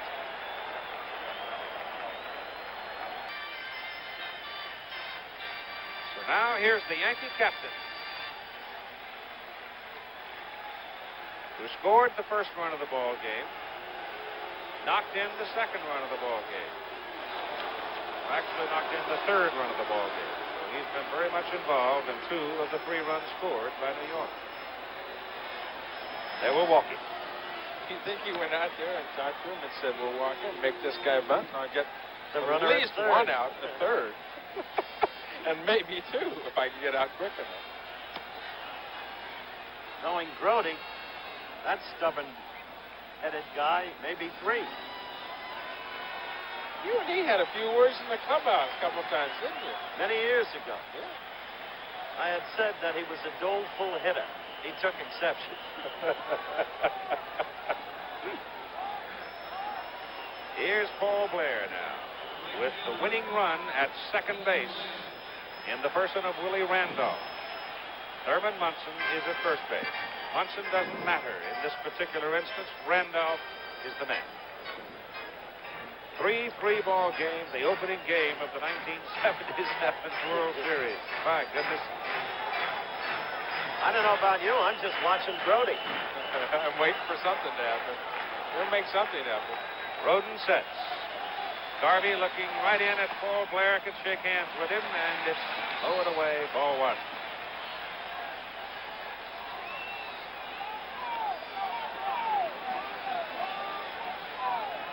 And Roden goes to his set position. Garvey comes creeping in from first.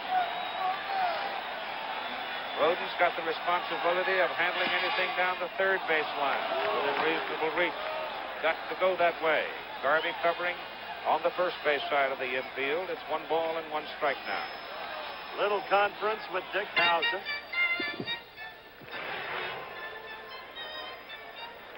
Again, the play here, Keith. Talked about it before earlier in the ball game.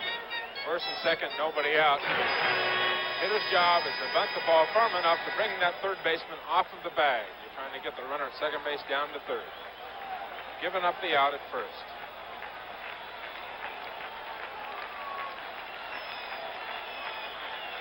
A 1-1 pitch. Garvey coming in. Misses. 2 balls and 1 strike.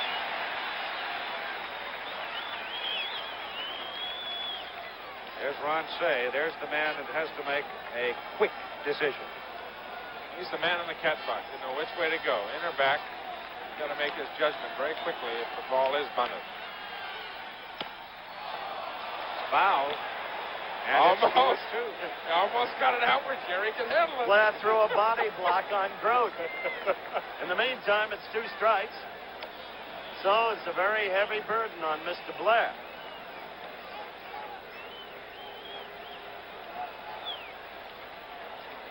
Here's a moment of trivia for you that Paul Blair in spring training had 72 consecutive fair bunts against the batting machine. The batting machine is not out there now. That's a hard throw. The batting machine is still down in Florida. That's right. 2-2. Roden to Blair. Swing. That'll do it. That'll do it. Here comes Randolph. That'll do it. Get it. Yankees win the ball game 4-3. What a ball game this was.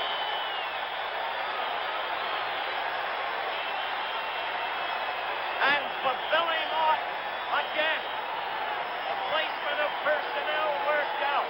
He put Blair in for defensive reasons in the ninth. It was Blair who came through with the game-winning hit, just as he came through with a big hit in the Sunday and final game against Kansas City in the ninth inning. 2 brilliantly matched teams in a superbly played ball game. No errors by either team of commission. One of omission by Chris Chambliss. He's the winning hit again. Blair with a 2-2 count. Rick Roden looks back at second base where the winning run is located. Blair jumps on the pitch, drills it to left field. Willie Randolph came pumping around third. Rick Roden is the losing pitcher. Sparky Lyle is the winning pitcher. And the final score in this first game of the 1977 World Series, Yankees 4, Dodgers 3, and Paul Blair, who was so important in the Yankees winning the American League pennant, delivers the blow, and he is the man of the moment. As you look down on Yankee Stadium, where the people are still standing, almost in awe as to what they have just seen. Yankees win the opening game by a score of 4-3.